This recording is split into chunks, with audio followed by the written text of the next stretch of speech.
What's going on, everybody? Welcome to the Fresh Podcast, where we bring you everything fresh in entertainment. I'm your host, Drew Brumfield, and joining with me again is Randy. Randy, how you doing? Doing fantastic. Ready to talk about zombies and Pedro Pascal learning to be a dad. Yes.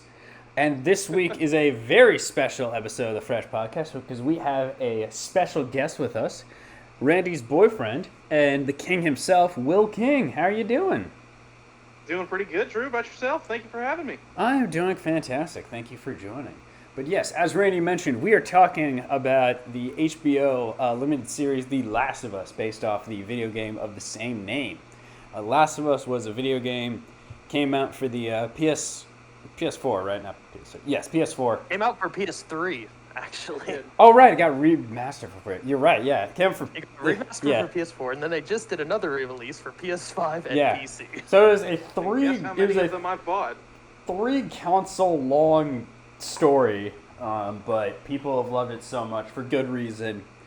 Even getting a sequel and then eventually this HBO special. So it's been a very beloved series about this post-apocalyptic world. I hate that word. And this kind of almost love/found family story between Joel and Ellie. And it's a very beautiful story, but for me, I did not have a PlayStation console, so I just had to watch a playthrough of this game.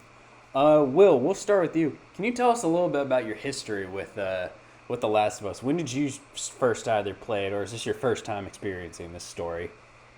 So the first time I ever actually picked up a controller for The Last of Us, I think was around 2016 when I went over to my friend Brock's house and we had a very brief, limited playthrough. I was really just struck by, I had never played an action game, like a stealth-based action game, because I remember the first place that I went to is when you're trying to find the guy who kind of messed you over, and I had like 4 bullets and I was terrified. And then I didn't end up picking it back up after a while until my brother-in-law got a copy of The Last of Us Part 2. And I had it in the PlayStation, and I was ready to go, and Randy said, wait. Are we sure we want to commit to this decision? And I said, I don't know anything about what you're talking about. I can only assume... Randy, had you seen a playthrough before I almost played Last of Us Part 2 or something? Yeah, I did. Now that I'm thinking back, yeah, I did. I watched a playthrough of Part 2 because I'm like, I still don't have a PlayStation console. Yeah, so, and he was like, well, why don't we just start with Part 1? And I was like, we don't have Part 1. And he was like, part of the magic of the internet is we could purchase it and have it installed in under an hour. Wow. And so, yeah, that was our Modern first thing. technology. We just kind of burned through Last of Us Part 1, Last of Us Part 2, and then I was horribly depressed for about 2 weeks.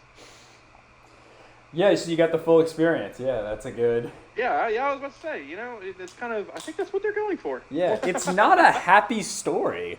Fun fact, something called The Last of Us. Story. Yeah, not a happy story, but definitely a beautiful one. No, it's a great story, and it definitely shows after, making not only the first game a sequel, and then finally making an HBO special in pretty short amount of time, and with some pretty big names attached to it. I mean, you get the Mandalorian attached to it, everyone's favorite daddy, as Randy likes to call him. So, pretty big show, but Randy, Will kind of alluded to it already, but tell me a little bit about your history with The Last of Us, the story. Yeah, so I had watched playthroughs of it because I didn't have a PlayStation and I was, in college, not working a full-time job, so I couldn't, justify getting a PlayStation for one game.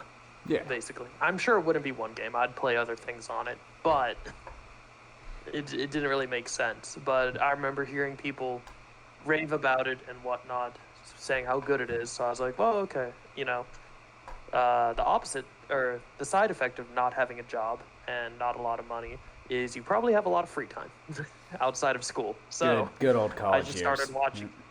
Yeah, I just started watching a playthrough of it, and it is deserving of the title of one of the best video game stories. And regardless of being a video game, just a very, very good story. And I think this series is a testament to that. Mm-hmm. So I'm actually kind of remembering. So I think it was December in 2020, or maybe it was 2020 or 2021. because we were on Christmas break, and Randy, of course, being back in college, come back Christmas breaks, time to spend time with family, loved ones, your friends. We segregated ourselves apart in my bedroom for like a week and played The Last of Us Part 1 and The Last of Us Part 2. As is the right thing to do.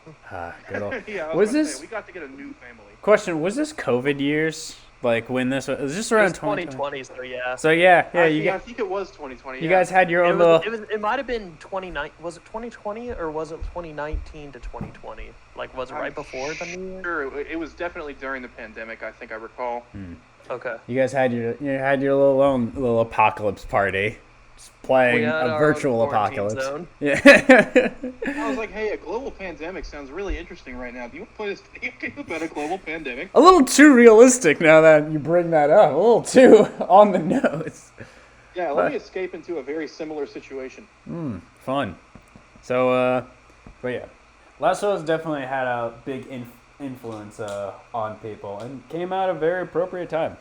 So let me ask you guys, before we get into it, and we'll get into episode by episode, but let me ask you guys just kind of your general thoughts about the show. Do you think it's a faithful adaptation, or do you think they should have done something different? Are you unhappy or happy with anything? And Randy, I'll start with you. You kind of already mentioned this earlier. I think it's done faithfully to the show. There are certain things that they did change, but I think they were done for the better, in my opinion. And I think that's kind of what they were going for, was to be faithful to the game, make changes where appropriate if they benefit the overarching story or message that they're trying to tell. Yeah. Will, do you have a similar sentiment, or? Oh, yeah. I mean, of course, The Last of Us, the HBO series, hit all the chords that I think that The Last of Us game did. In an interview with, there's a podcast, it's Troy Baker, who portrays Joel, Neil Druckmann, the creator of the game, and I think co-president of Naughty Dog, and then Craig Mazin, who actually did, a lot of the directing and writing. Yes, and he also did Chernobyl. If you haven't checked Chernobyl out, check Chernobyl out. It's awesome. It's a good show. But they said in some conversations that so at the point in The Last of Us, before, of course, Left Behind was come out, and there was actually a comic series as well. So they hadn't really fleshed out some of the characters. Oh, kind of lost you there for a second. Will, are you still there? Oh, I'm sorry. Are you hearing me? I think I heard you. I think the last thing you said was they were still fleshing out the characters, something like that. Yeah, so they were still fleshing out the characters from Left Behind, The Last of Us DLC, and then Last of Us Part 2. So I think that they included a lot of content in the series that really hadn't kind of come together yet. Mm-hmm. And so I do think it's a faithful adaptation, but I think it was changed in a lot of important ways that I think benefited the overarching story, as opposed to just, needlessly or pointlessly changing it. Yeah. No, I agree. I have, and I won't say I completely agree with this theory, but I have heard some criticisms of the show. The fact that it's almost a little too one for one of the game. Like, it's very similar. I don't know if you've seen, like, either the IGN or other videos have been showing kind of the one for one shots of dialogues recreated, even these certain shots are recreated, which they're iconic moments. And I'm glad of, if any story is going to be this faithfully portrayed, it should be Last of Us. But I do think it's important to recognize that, like, it is the things that they do change are not significant. Like, the ending and major points will be exactly the same, and the pacing and a lot of shots will be basically recreated. So I think that's important to go forward and talk and notice. And I recognize that criticism, even though I'm like, I'm kind of happy that they do it this way. You know what I mean? So. Yeah, and I'm really glad that that's part of the experience that, the players of the game, the original game, whether it be, the original, the remake, or the second remake, depends on how much money you're actually spending on this game. But Yeah. and so viewers of the show, so that they can both have that experience. And the players, I mean, there's nice little Easter eggs to see in there too. So there's really something for everyone, whether you just want to sit down and experience the narrative, or if you want to go in as a player saying, I'm interested in seeing what they'll do differently. Yeah. So definitely an interesting thought experiment. So, but with that said, we've done enough general talking for a little bit. Let's start getting into the episodes.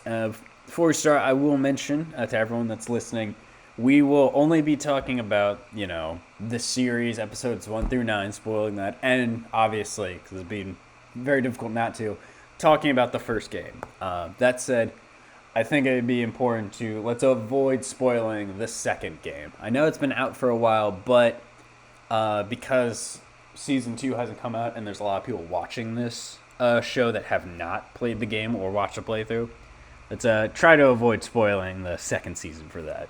I think that seems fair. With that said, Well, I'm out. just disconnect from the Discord call right now. It's like, oh, well, guess fair. Yeah, I did warn him. I guess I gave him a choice. I didn't think he'd call my bluff. Yeah, he's here. Oh, shoot. Well, that was a quick. Anyway, episode 1, When You're Lost in the Darkness. This episode starts off very similar to the game.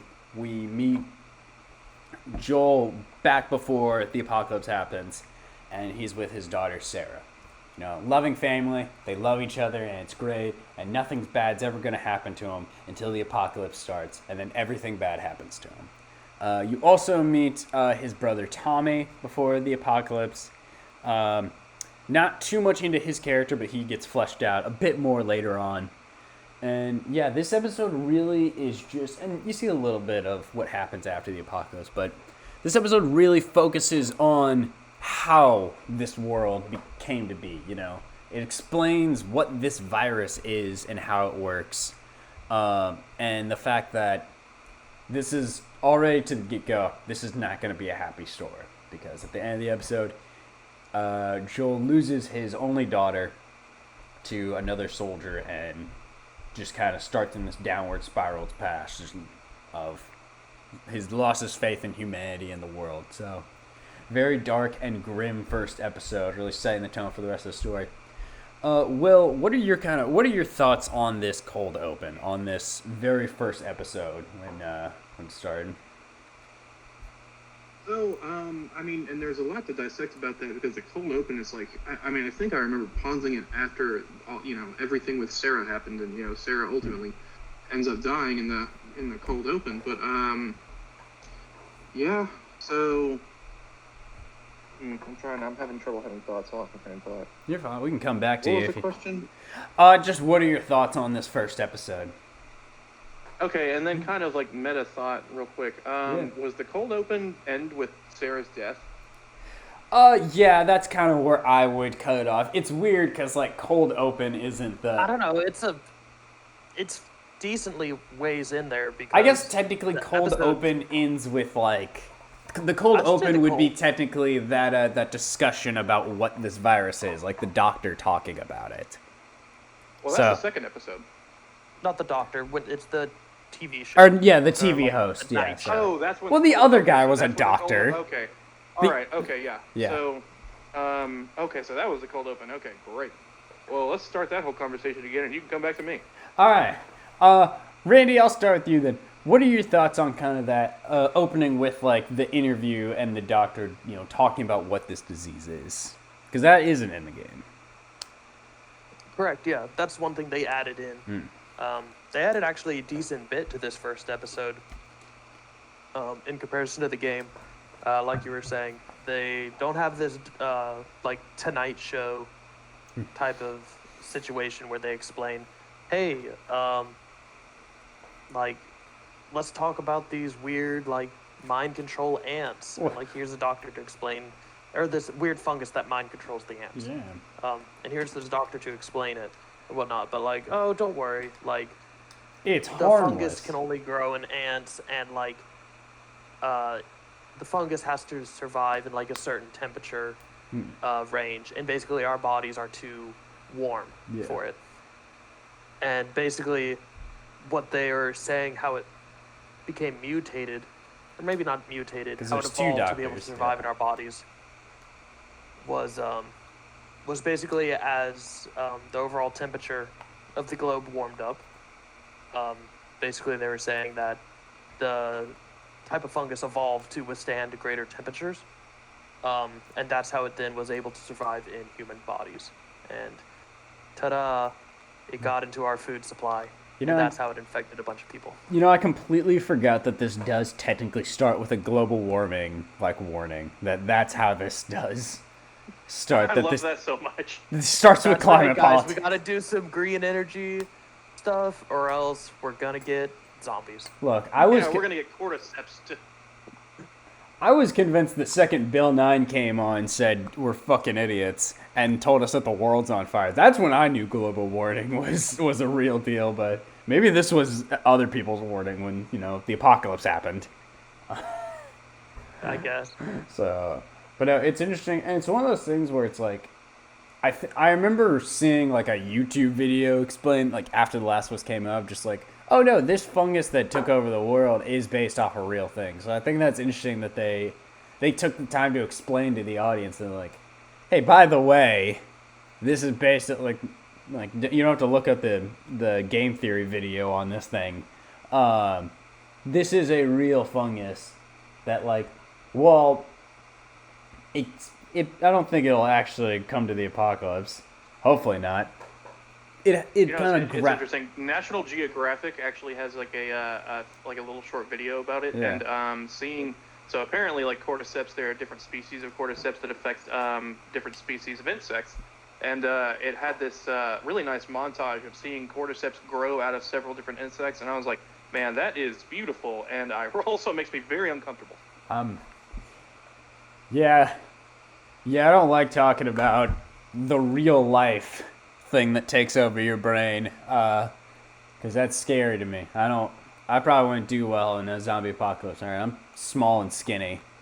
I would get killed. A Joel character. All you need is a daughter to die, and man, you are. I'm say, yeah, I'm invincible at that point. I just need to be a main character. Yeah.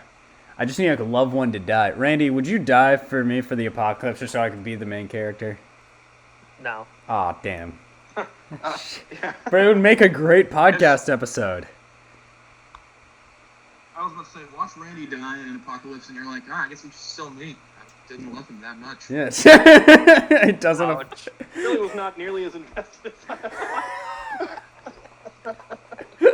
Well, I like having you on this podcast because it's just us crapping on Randy for most of it. Man, why did I agree to let you on? But back to Last of Us. I'll try to stay back on topic. Yeah.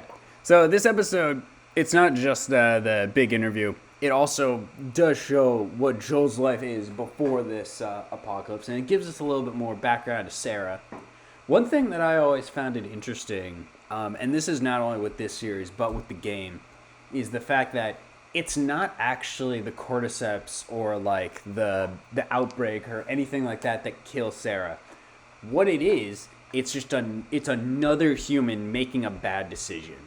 It's another human essentially betraying them and shooting at them because they're scared. And that kind of is just like the big theme of The Last of Us and a lot of apocalypse shows are just like, it's really not the virus that kills most people. Like, if people just kind of were smart and could stay calm, we probably could avoid this, but they weren't. They panicked, they dropped bombs, and they shot at civilians and ended up killing this little girl that wasn't even infected. So it's always been a very interesting thing, like a very interesting choice to have it, not the infection, but a real person kill Sarah. And that's my little spiel about. Will, what are your thoughts on, seeing Joel's life before we know him as this, apocalypse survivor, seeing his normal day-to-day life and his interaction with Sarah? Well, I think it was really important to introduce his character as this dude is a dad, and he is working. I don't remember. He said something about we have to put up the rebar before we pour concrete. I think Yeah, he was he's a contractor. Yeah. Yeah, he was a contractor. He was just a working Joel. You know what I mean? He didn't really have any kind of military experience. I think it went into it and said Tommy was the one who actually joined the military. But I think it was interesting to see his relationship with Sarah and with Tommy and how casual it was. And I'll say, at that breakfast together, I'm really glad that they didn't have any pancake mix. Oh yeah, that would have. Yeah, It was later in on. flour. That would I have. was talking about when they were talking about. Well, I guess we can talk about that later. But how like flour is the perfect substrate for the for cordyceps to spread, Yeah. and that struck me as really interesting. So you can see at several points in the episode, it's been pointed out by a lot of conspiracy theorists on Reddit. They're like, there are no bread products. Joel is on keto, or what was it? What was Atkins? So he told the neighbors. I mean, I think he just didn't want to shoot the shit with the neighbors. I mean, who would? Yeah. But he avoided the biscuits. He avoided the pancakes, and I think that that's really important to show how And he did. just by chance is how these people avoided such a terrible fate. Yeah. And he didn't get a cake, which would have had flour in it, because it was his birthday. Yeah, I was about to say, oh, did you get your birthday cake? No, get it tomorrow. Yeah. Dang. Not So- coming down tomorrow, Chief. World ends. The ultimate way to survive the apocalypse, just do keto, and also like don't litter, or Yeah, do keto, don't litter. Those are two the principles of the apocalypse. Yeah, In that's- Zombieland, he's like, here's your rules. Number 1 and 2 is keto, no littering. Dang, that's all it is. That's all we have to do. But That's the except magic. for, I never realized that. Now that you say that, I'm like, oh yeah, he did avoid all bread products and like kept referencing that, and that's because that's a big part of the show is that, and they mention that's why a lot of city people get infected because it's mainly attracted to flour, and that's why like it doesn't affect the countryside as much because there's just less people and less of those products. So that's interesting. I never put that together. I never realized those little Easter eggs. Huh. Well, Hey man, it's those Reddit nerds. it's those red nerds, man. They're on it. They don't miss. They haven't missed yet. I was about to say, every frame they'll pick something up. They'll find something. But yeah, there will be more to find as we meet our second main character in episode 2, Infected. This is where Joel and Ellie actually meet for the first time, and where she was introduced later, but we get more background into Tess, Joel's kind of partner, I think is the only thing he calls it. It's basically love interest, person he's surviving the apocalypse with, basically. But this is kind of where the story actually starts being what we see as The Last of Us. Oh, hey Drew. Yes. So I don't. In episode 2, actually, they have left the quarantine zone. Is it one where he meets him, or am I getting my? So season 1 or episode 1, at the very end of episode 1, he murders that soldier. He beats him to death in front of Ellie, and then they go into the city. Okay, then I am combining episodes. Okay, I'm splitting them up, but yeah, either way, we can. My confusion aside, we can still talk about their kind of meeting up with Tess and the starting of their journey. So I think this is probably a good time to talk about the casting. What are and Will, because you corrected me, I will ask you the first question. What are your thoughts on our main cast? We'll start with Pedro Pascal and Bella Ramsey as Ellie and Joel, respectively. So this is actually kind of hilarious, but my introduction to Bella Ramsey and my introduction to Pedro Pascal both came from Game of Thrones. So Bella Ramsey, of course, played Lady Mormont of Bear Island for all my fellow Game of Thrones fans out there before season 8 went to shit. Yep. But and then Pedro Pascal played I can't remember the family name, but they're the one of the very, very, very south. Who was, I think it was the Martells, and Pedro Pascal got his skull and teeth crushed in by the mountain, and yeah, in combat, and it was awesome. They like showed his teeth sprinkling and his brains, and man, HBO, I tell you what, they're built different. Yeah. But yeah, and so when I saw Pedro was cast for The Mandalorian, I was like, well, great, they're gonna have him in the helmet that whole freaking time. And but when I saw he was being cast in The Last of Us, I was like, all right, I mean, I guess we'll see what he's got. I mean, I was so married to Troy Baker's portrayal of Joel. and Ashley Johnson's portrayal of Ellie that I really was kind of curious whether or not they'd be able to pull it off. And after much thought and prayerful thought and consideration, I have decided that Pedro Pascal's Joel and Bella Ramsey's Ellie are my official Joel and Ellie. Oh, that's a big. Ooh, that's a big. Yeah, that's a big take. Yeah, I know. That's yep. Interesting. But I've said it, and so now that I've said it, I can't wind it back. Yep, we can't. And I believe it too. There is I think no the editing portrayal's on this fresh amazing. podcast, except when we have audio issues.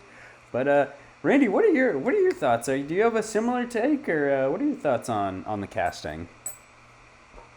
Man, that's Sorry, He's you got to not, follow that like- up. yeah. No, it's an interesting topic. No, yeah. I mean, I think they both do a good job, and I think it's just because I've had more time listening to Troy Baker and Ashley Johnson as Joel and Ellie that they still are my Joel and Ellie for it. And also, yes, it's a show, so they can't have as many of the side conversations that you get just via of gameplay and when you're moving throughout a level and whatnot as you do in a game. So I think that's why I'm still leaning towards the game side, but it's definitely for no reason to say that theirs was bad by any means. It was still fantastic, and there was multiple times where during their line delivery or their acting during a scene, and I'm just watching it and I'm just something heavy hits you in the pit of your stomach, and it's just good. Good thing just happened. Wow. I mean, good thing did not happen. But Oh good well, no, acting. but good acting happened. Yeah, you know what? Fair. A terrible thing happened. Terrible. They played it perfect. Not gonna Yep. lie. Now that Will has said this, I think I have an even hotter take than Will. Go on. I think Pedro Pascal is definitely my Joel, but I think I still prefer the video game Ellie. Okay, very important question. Is this how Ellie was written and her changes in the show, or Ramsey's portrayal of, or is it connected? Is it both, or neither? I think it has nothing to do against Bella Ramsey. I think Bella Ramsey is she did a great job with it's such big shoes to fill and really stellar cast to go against it. It's just one of those things, and I think I noticed it. We'll get more onto this moment very later in the podcast, but there's a moment when the voice actors show up in the show to just play different characters. And God, I love that. I love that so much. But here's the thing. When Joel happened, it took me a minute to be oh, it's Joel. I didn't recognize his voice. Ellie's voice and her acting ability, the immediate time I saw her, I just transported back to the game, and I was just oh, Ellie's back. Oh my gosh. I immediately... It's one of those things, I'll hear Joel's voice, and I'll still have an argument for either him or Pedro Pascal, but Ellie from the game just did such an amazing job, and stuck out to me. The voice fits the character. She does such a good job, and voice acting's different because she does such a good job. You can hear the growth from beginning of that game to the start, which again, it's hard to do in real life because through the portion of the game, I would say takes an actual couple of months. Shooting won't take that long, and your actors won't grow up physically grow up that much. But voice acting, you can kind of change your voice to show that growth and change. And I just think she does such a good job that it will be very hard for me to have a different Ellie for me. Video game Ellie will be there. Not to say I dislike Joel or his video game portrayal, but I love Pedro Pascal. He is a phenomenal actor. And I think, at least for me, in live action, I think he does a lot better facial acting. You see a lot of emotion in his face, even if he's not saying a lot. Even if he's just sitting there in a scene, you can tell exactly what's on his mind, and you can tell exactly how he feels about a certain character or not without him saying a lot. And it's a weird thing, but I'm just like, yeah, I'm kind of split either way of just, I prefer one version of Joel, and in the other same, I prefer one version of Ellie. And it's not as if the opposites do a bad job, it's just kind of, that's where my heart leads me. That makes sense. Yeah, no, okay, so Ashley Johnson Ellie over Bella Ramsey Ellie now. Of course it's going to be connected. Yeah. Video game Ellie, or as far as character arcs, like the character, I guess, attributes are very similar, but there are some, I think, important differences that we might get to down the line. But is there anything that sticks out to you that you prefer about video game Ellie as a character over show Ellie? Dang, you're the host of this podcast now. It's weird how that happened. I'm sorry, am I not supposed to ask questions? No, that's fine. No, you are. I'm just not. Sorry, I'm enjoying I'm this. so scared. No, you're actually doing a great job. Every time I bring guests in, they kind of do this, and I kind of love it when this happens. No, I'm smiling right now. Let me think. I'm not used to being the one to ask questions. I like it when this happens. No, I guess. I don't. Okay. I want to hold that question. I will answer it, but I don't want to talk about it now because I want to save it for episode 8. Because I think that's the episode I want to talk about the main difference of it. And I can't. Yeah, I don't want to. That's a big one. Yeah, that's a big episode, and I don't want to just like skip most of the season to like bring up that point. But like that was kind of the moment where, again, Bella Ramsey's not doing a good job. I just remember that moment in the video game stuck out so much to me.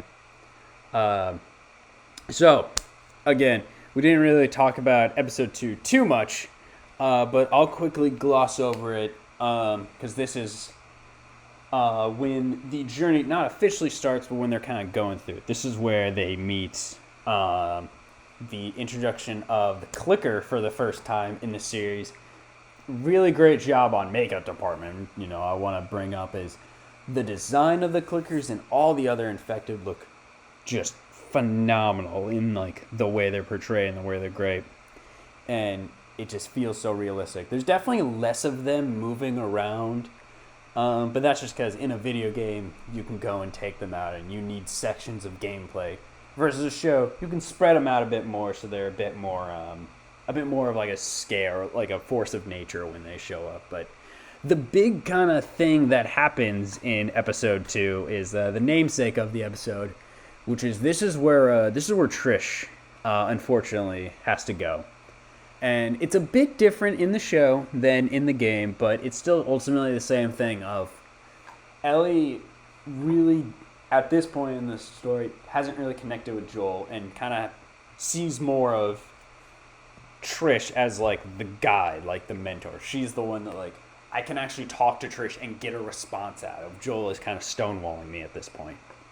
So it's a very heavy burden on both of them. More so Joel because they were partners. But it does have an effect on both of them. Also, you keep saying Trish, it's Tess. Tess, I'm sorry. You were saying Trish, and I was like, who's Trish? Sorry, I must be getting... Just... Trish. No, sorry, Tess. You're correct. It does have an effect on both of them. Hey, man, it's 10 at night.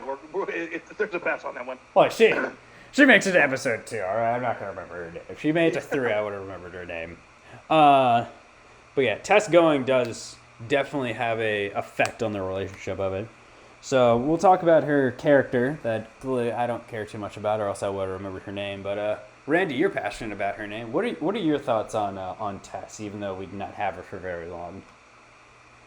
Yeah. What am I thinking about Trish? So she's kind of a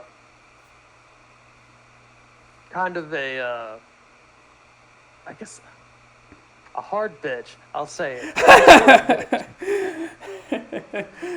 But like As fuck. But like in a way that like is needed for the like this time. Like it's the apocalypse. Like you're gonna have to have some guts to especially be doing what they're doing in regards to smuggling items out of the city or into the city. And they're working to get a Yeah, and your Nazi government's trying to stop you. yeah. You kind of got to get around that. It's pretty. And then you also have let's see, they're trying to just literally get like a car battery. Yeah, that's how this starts. Yeah, and there's definitely a I don't know, like she lies a little bit to try and like relax Joel when she ends up getting jumped by the people that she was trying to get the battery from. And so I don't know, like she's more complicated than just yeah, she sets off the plot, which is good because that's kind of what she is in the game. She is kind of the partner with Joel, partner in crime, and also is like, hey, spoiler, she gets bit, so she doesn't make it through episode 2, and because they were partners, hey, you have to go through this for me. But they give her a bit more backstory and make her a little bit more complicated. I think with having her kind of do that quick little lie to Joel about being like, oh, I was just jumped by guys or whatnot. I mean, he doesn't believe it, but... And she's like, shit, you're right. So how are we going to go get this, like, car battery back from this dude? We have to get this car battery. Yeah, they go through and they try and get the battery. I guess it's technically back in episode 1. And then that's when they run into to Ellie and get convinced to smuggle her out to the Fireflies. So I love the scene where she's talking to Robert and Robert's goons, and he's like, I mean, I can't let you go, and she's like, you gotta let me go. Come on, man. He's like, but my guys fucked you up. She was like, they're your fucking guys. Cut off their finger or whatever. I don't care. This is a you problem. Why am I still in this fucking chair? Yeah, and I love how she talked to Joel about it later. She was like, yeah, we're definitely going to mess them up. And she seemed actually pretty sincere when I was watching it when she was talking to Robert. She was like, I promise there's not going to be any repercussions. Like, you think I haven't ripped off people before? It happens all the time. And then she gets to Joel and she's like, all right, so here's the map. So, bitches gotta die, you know? Yeah, straight up. And also, real quick, just like a moment of silence for Annie Wershing. She died in January of 2023. She portrayed video game Tess. I forgot she passed away. So, yeah, may she rest in peace. Yeah, amazing actress. She was also on Bosch, which is where I knew her from. But my grandma watched Bosch, just a little aside. So, of course, when she's watching Bosch, I'm watching Bosch. You know how it goes. No, I got you. Mimi's right. We Bosching out. No, I got you. Interesting. I forgot about that, but no. Definitely, Tess is an interesting character. I'm glad they definitely portrayed her like a bit more confident and a bit more like as a character through the show. Obviously, she still can't go with Joel and Ellie super far, but I feel like this version of Tess definitely left a bit more of a lasting impact. And last thing I'll bring up, I don't know if this technically is in. This don't technically be in episode 3, but I like the conversation with Joel and Ellie after she passes, of just like, you know, I was like, hey, listen, it's like, I don't want you to apologize, and she's like, no, I'm not apologizing for that. That wasn't my fault. Yeah. Don't blame me for that. And I'm just like, that's a very important thing to say. She's like, I didn't force you to come. No one forced you to do this. You chose this mission, and it went sideways. That has nothing to do with me, so do not be pissed at me. And he's just like, said you need a battery or whatever. Yeah, you want a battery or something. I just happen to be around. And, you know, that kind of works on Joel. He's like, you're right. I have no reason to be mad at you. Forward on. Let's keep going. Yeah. Move along. Yep. All right. Time to get attached to the next person and lose them.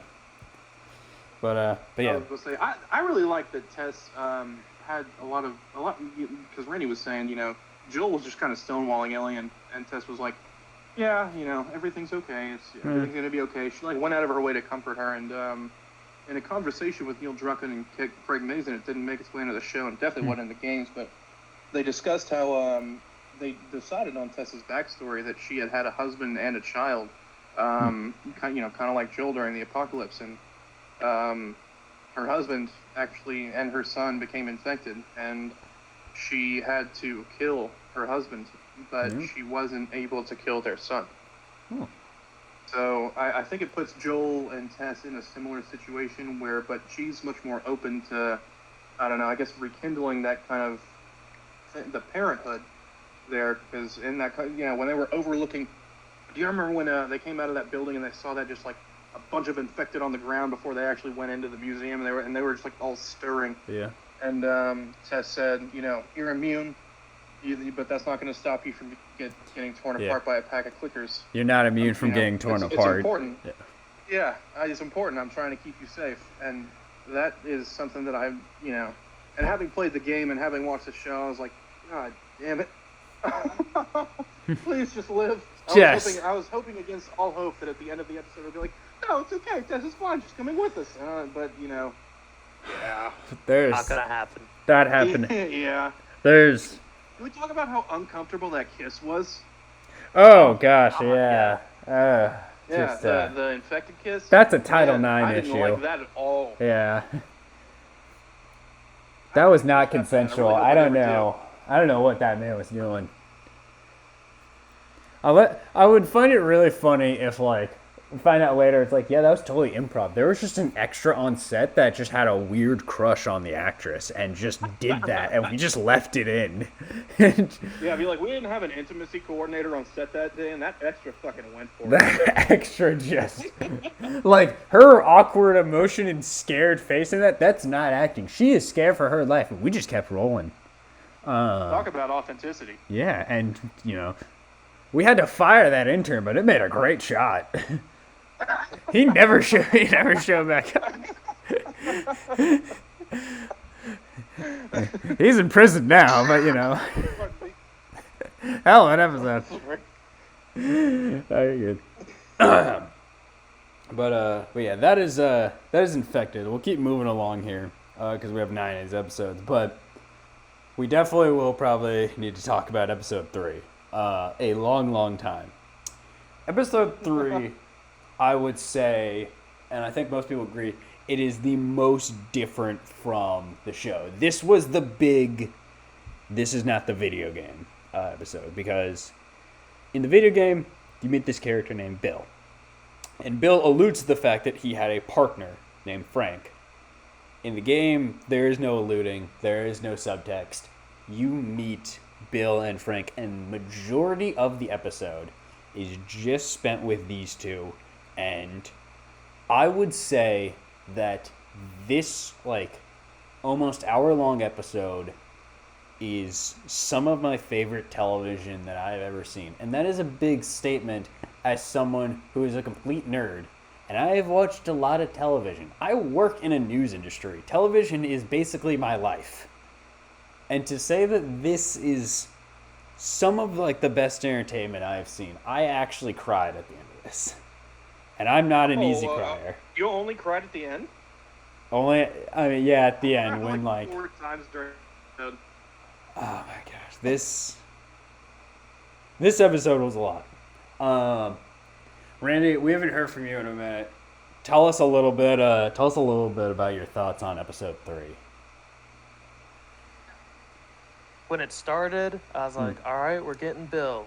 And then it was starting, and it was just all right, he seems to be very, I guess,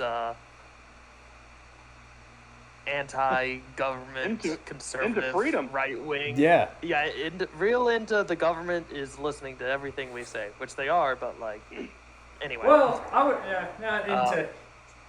He's anti-government. Thank you, government agents, for watching this podcast.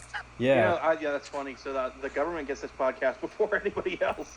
They're listening to it live as it's recorded. Wow. Yeah, they say it has encrypted voice on Discord. I disagree. Yeah.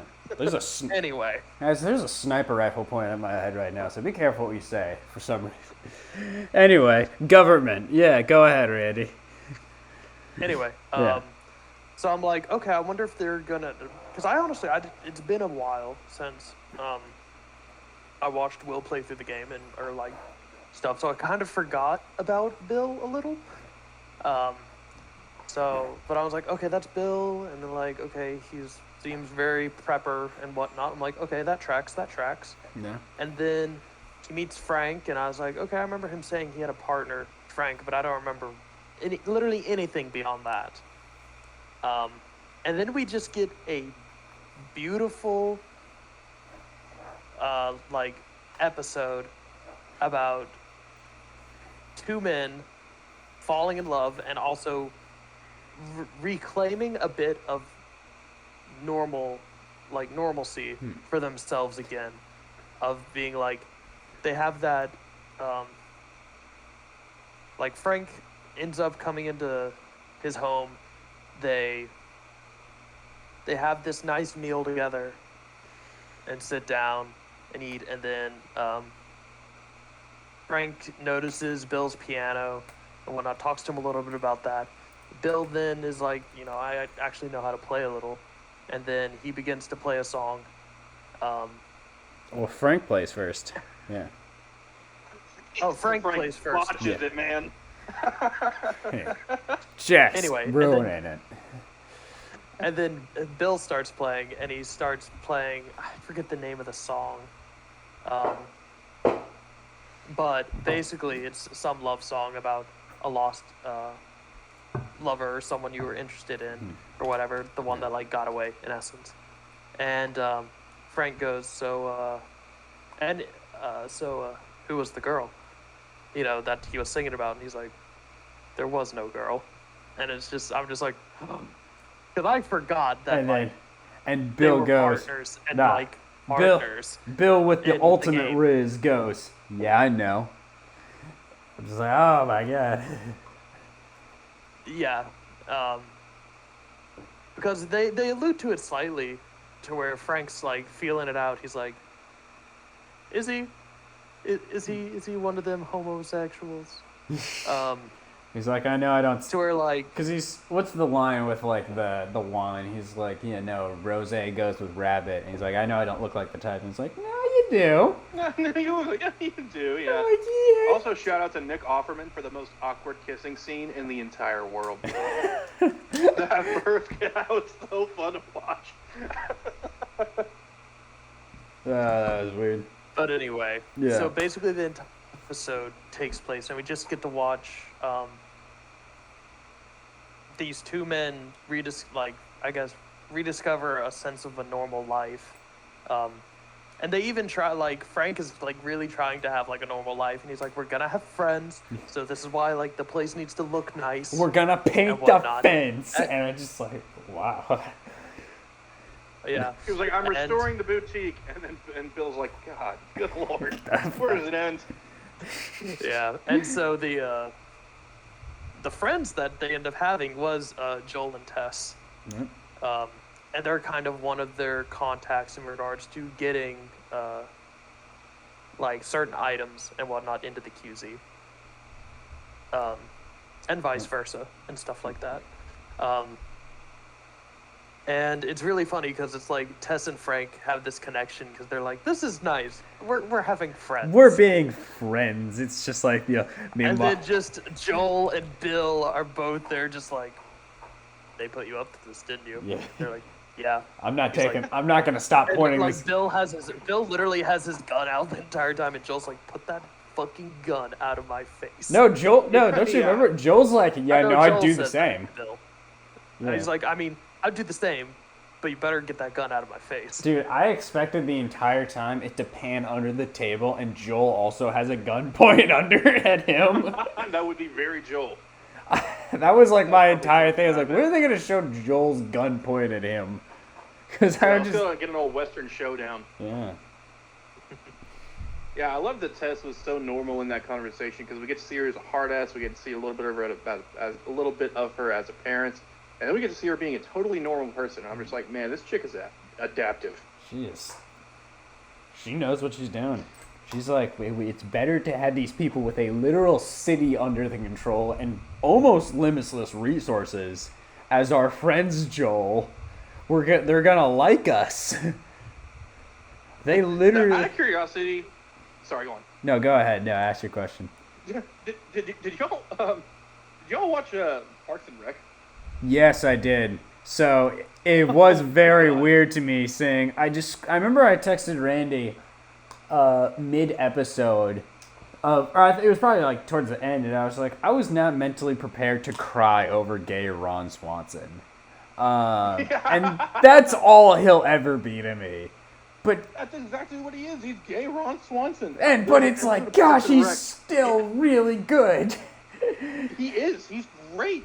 I Yeah. remember there was an episode of Parks and Rec. He gave an 8-year-old girl, like, she came and she was like, I'm doing a report. And he was like, okay. At the end of the episode, gives her a Claymore mine, and he's like, protect your property against the government. And then the episode where they're clearing out. Oh god, that cut to it was the bones. Joel and Ellie were overlooking that mass grave, and it was the bones of a mother and her baby. And then it went to a mother and her baby back in the day getting put into that truck, and I was like, please God, do not show us this mother and child getting butchered. And then no, but they're just clearing the town out, and I think Bill said, he was like, not today, you New World Order jackboot fucks. And I was like, I immediately lost it. I was like, And okay, I mean, there's so also even Ron Swanson. Yeah, there's even a line to where him and Frank are arguing about like painting the fence, and like Frank snaps back at him. It's just like, I'm not trying to live in your delusional world where everyone's out to get you and the government Well, are yeah, all where 9/11 Nazis. was And he's a like, conspiracy. 9/11 was an inside job and the government are all Nazis. And he's just like, the government are Nazis. And he's like, well, now they are. They were. Yeah, they are now, but Not that. not then. Gosh, I forgot about that So one. But I it's like, assume no, they the were government both is happy Nazis about nowadays. He's right. Damn. Oh my god! But no, this episode was so. Gosh, this podcast is gonna be forever, but it's fine. This episode was just so beautiful. And the fact that like, the moment when he plants the strawberries, and I almost called him Ron. I almost called him Ron Swanson again. And Bill eats strawberries and has his little goofy little like giggle. Is so precious. This little laugh cry. That's what I cry. It's so silly and goofy, and oh my god, it makes it hurt so much more when Frank's like, yeah, I have cancer, and he's just like, what if we get a doctor? And it's like, dude, they couldn't fix this back when we had doctors. We're not doing this. And he's just like, I want a perfect day. I want my day where I'm gonna get married and we're gonna do this. And I'm just like, I am not emotionally ready to watch this man die that I met an hour ago, but I feel like I've known him for my entire life. And you feel that day. You feel how hard it is for like both of them. And I just remember watching like that scene. I'm like, wait a minute, Bill doesn't die here. Like, that's not where it is. But that's where the game differentiates from the movie. Or I'm sorry, where the show differentiates from the game is they change the ending. They're like, no, this is too much of a perfect ending. They have to go together. They have to go out together. So once I was very glad they went out. I'm so glad. I'm watching this and I'm like, he has to. He has to die. I don't recommend anyone ever hurting themselves ever, except in this very, very specific scenario. When your gay lover is dying of cancer and is requested, like, For essentially you to kill him. For you to kill him. This is the only just time want for you to hurt yourself. One more good day. Yeah. One more good day, and then give me. I forgot what it was. Was it like? Those pills. Yeah, And pretty much give I me think it's enough pills awesome to because kill a I horse. guarantee you those pills came from Joel. Oh, those definitely came Joel from was the pill Joel. guy. Joel is definitely. They didn't grow that, yeah. Yeah, they didn't really. They didn't grow that in random like Sunset Town, wherever the heck they are. That definitely came from Joel. Right next to the strawberries is my pill plant. Yep. Yeah, right. Yeah, and the pizza plant. Is too. the cyanide? Is the cyanide poisoning?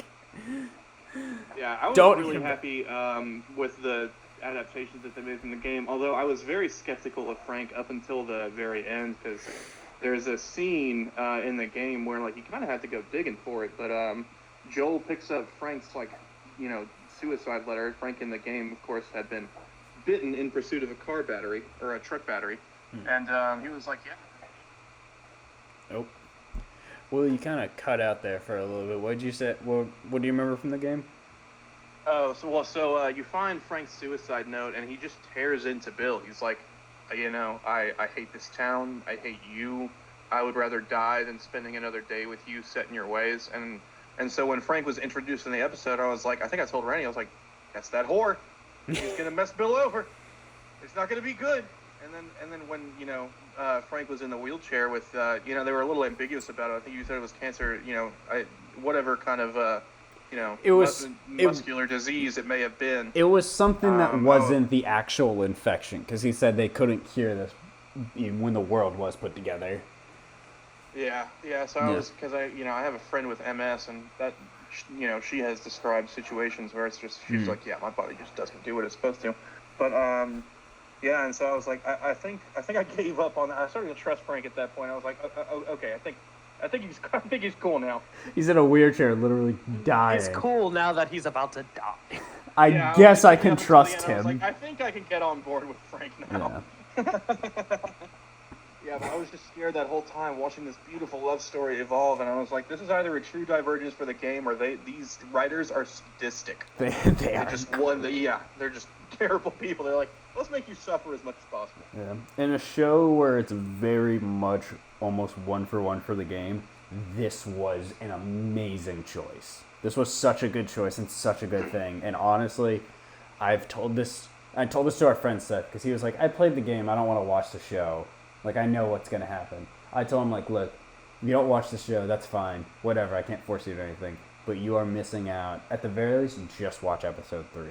Like, I think even for fans of the game, it is so worth it. Even if you're like, if you don't want to sit through, because it's a long show, it's 9 episodes and there's a lot that happens. I mean, heck, we're only on episode 3. We've already been talking for almost an hour. It's worth watching just episode 3, in my opinion. Yeah. Now, the only thing that I'm sad about with episode 3 and, Bill not getting to meet Ellie is, they had the funniest back and forths in the game. They did. I mean, that was just hysterical.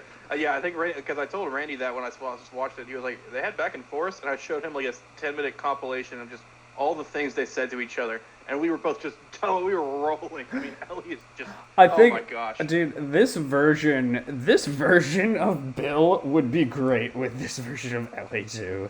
Oh, yes. This version of Bill would be fantastic. But yeah, it's a great episode. If you don't watch the series, at least go watch that. I'm gonna try to pick up. Oh, go ahead.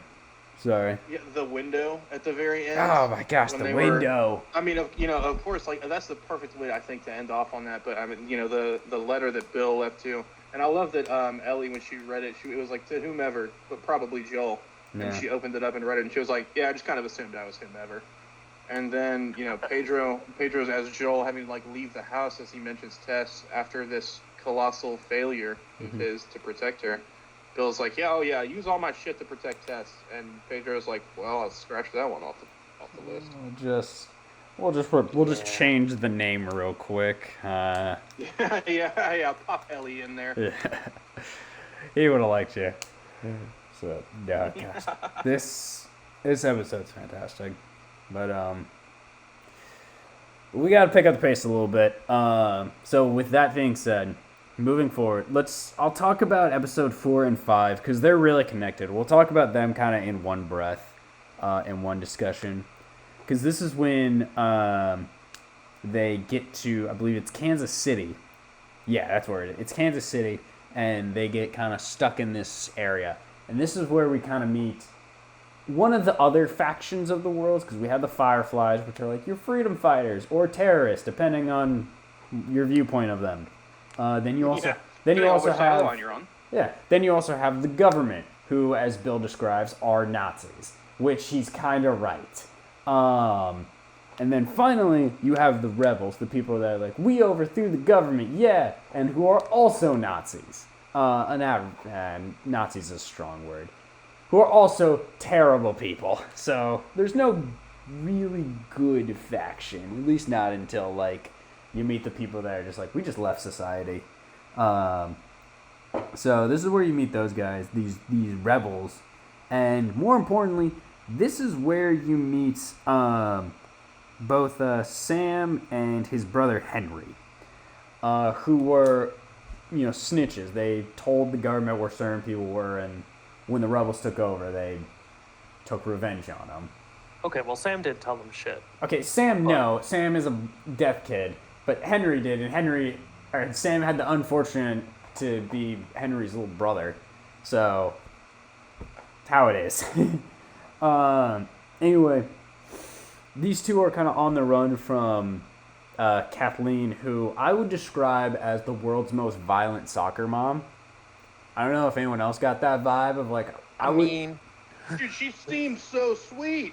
She seems so, like, I could immediately picture her in the real world of, like, yeah, you would, like, coach Little League soccer. Like, you go to the groceries every Saturday and pick up little Timmy's asthma, like, medicine or whatever. Like, you're a mom, probably.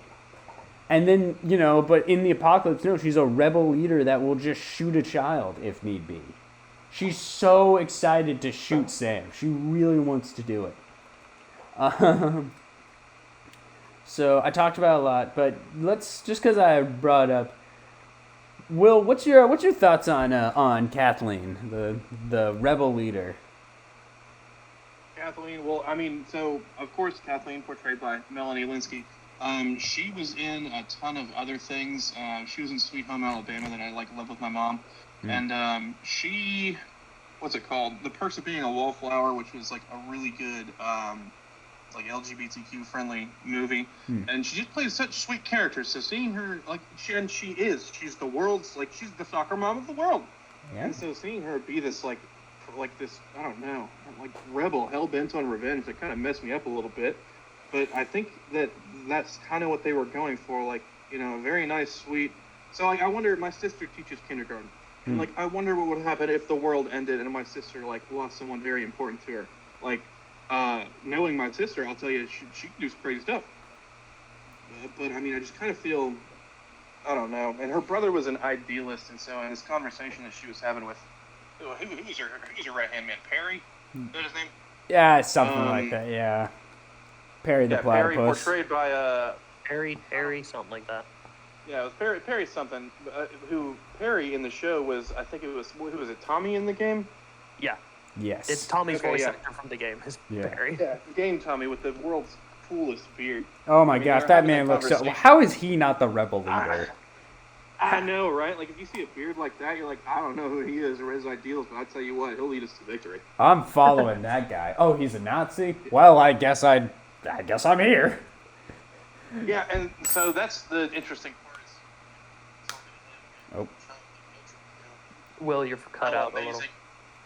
Oh, sorry. Am I back in? Yep. You're back so now. The interesting part about him is, yeah, she was talking to him in her childhood bedroom about her brother and how amazing and he was patient and he was forgiving and an idealist. He didn't want to treat violence with violence. He wanted to find a non-violent way to overthrow Fedra. And I think a really interesting thing that Perry kind of said back was yeah, your brother was awesome, but that is annoying. The only one that could have overthrown Fedra is you, and we will follow you without question. And so I guess it kind of brings into consideration, if you want results, you got to go with the crazy soccer mom. Yeah. And I think it's also important to point out, we talked about Fedra a little bit, as of course, obviously, a little Nazi-ish going on, but they kept the infected back. They provided a very important maintenance service. For a moment, I mean, their solution They did it to... for, what was it? They did it for 20 years, and then Kathleen takes over, and then you had infected popping up out of streets. Okay, Out of the ground, Their yeah. their solution to the infected problem was the equivalent of you putting a rug over a spider. It doesn't kill it, and you're just assuming that it's gone doesn't make it leave. Well, Fedra kept the rugs coming, Drew, and I think that is important enough. Yes, but eventually there were more spiders.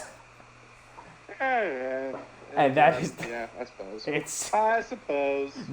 They kept putting band-aids on it, and the wound got worse. Hey man, if you got enough band-aids. They did not have enough band-aids. But that leads to the end. Honestly, I loved Kathleen. Yeah. He's definitely an interesting character. But that is that is the antagonist of these couple episodes. Our protagonist, as I mentioned, the kind of snitches. Again, Sam's not a snitch. He's just a death kid that's a brother to a snitch. But William and Sam are a very interesting kind of mirror of Joel and Ellie. It's, even though it's not father, son, it's brother, little brother, it's still very much I'm the eldest, I'm the caretaker, I have to my entire life and worldview is about taking care of this smaller person. Yeah, definitely a big paternal energy there.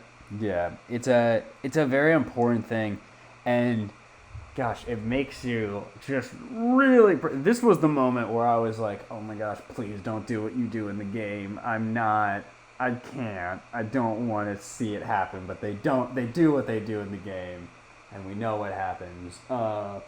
It's a very emotional thing, but Randy, I'll ask you, what are your thoughts on Henry and Super Sam, as he likes calling himself? Super Sam. Super Sam. He wasn't so super in the end, unfortunately. He was very super. I'm sorry, you're right. He was a very super person. A dead child, really? All right. He shouldn't have gotten bit. But Randy, your opinion on Henry and Sam? I understand why Henry did what he did in regards to snitching, quote unquote. Because basically he did it so that way Sam was sick and he needed medicine. And basically what Fedra was doing was, if you were to provide information on people they were looking for, they could get you, medicine, food, better food instead of just rations, things of that nature. So pretty much Sam got sick and he ratted out Kathleen's brother, and that's what set this whole thing off. Yeah, I was about to say, now that you're saying that, in a roundabout way, Henry kind of liberated the QZ. In a weird way, but also... In a weird way, was violently murdered, and Kathleen took over, and she got results. Yeah, but were they good results? Because often things that overthrow or that replace a terrible evil can be just as bad. Yeah. Hey, if we're talking about good and bad, we're talking about The Last of Us. That's a murky question. I was about to say, when we get to later in the episode, are we even following the good? Well, are we even following the good guys? But that's a towards the end of the podcast question. Let's talk about towards the end of this episode with the big moment after. Yeah. So basically, Henry and Sam, they're passing through this city. They get jumped by actually some of the people in Kathleen's group. Oh yeah, we couldn't have passed over this. They get jumped, and they were driving Bill's car that they took, and they end up crashing it into a store, trying to escape. Joel has this shootout with these people, tells Ellie to pretty much run to the next, there's a hole in the wall, run and get through that hole in the wall, and do you trust me type of situation, and it showed a bunch of trust there. Anyway, shootout starts to happen. someone enters from the back door to try and get Joel, and they get to it, but Joel knocks the gun out of his hand, but then it's just kind of like they're wrestling over the rifle, fighting back and forth, and the guy has Joel pinned, and because Ellie stole a gun from Bill, she had to shoot the person who was pretty much defeating Joel, and they have this conversation of just like, you shouldn't have had to do that because she was like, what, 14 or something like that. Like having to shoot someone and basically kill him. She paralyzes him, and then Joel ultimately stabs him to put him out of his misery. But Poor Brian. yeah. That probably was a fake. That name. was. But anyway, that was his name. They was were like, Brian. "He killed Brian." He killed Brian. Oh yeah, someone else did come in and was like, not Brian. Yeah, man. When that guy's death was like, I was like, yeah, I'll get him. One shot him, and then he was like, oh my God, he was like, Mom. I can't feel my legs, and I was like, fuck, that's someone's kid. And I was like, I can't move my legs. I don't know what to do. And I was like, you know what you shouldn't have done? You should have thrown a brick at my car. Yeah, be like, yeah, you dropped some cinder blocks on my car, man. You're gonna get paralyzed and stabbed. Pretty straightforward equation. Yeah, just kind But yeah, sorry, we couldn't have skipped over that. And basically, they end up going off, hiding out in a building, and it's the same route that Sam and Henry use, and that's how they meet up. And Henry says, "Hey, you're gonna help us get out because I'm not good at this fighting thing." Because Sam saw him have that shootout, so he's like, "I'm not good at this fighting thing, but I know the way. So and I'll show you the way, and you're gonna clear the way," I think is what he says. Yeah, I love how Joel was talking to Ellen. He was like, I'm sorry, you shouldn't have had to do that. I can't quite hear very good due to all the shooting, etc. And then they sprinkle the glass, and he went to sleep. I think it was on his right side, so he could hear out his left ear. And then when he woke up, he was rolled over, so his deaf ear was up. So he just failed to protect her again. Which they will get into in a later episode. Yep.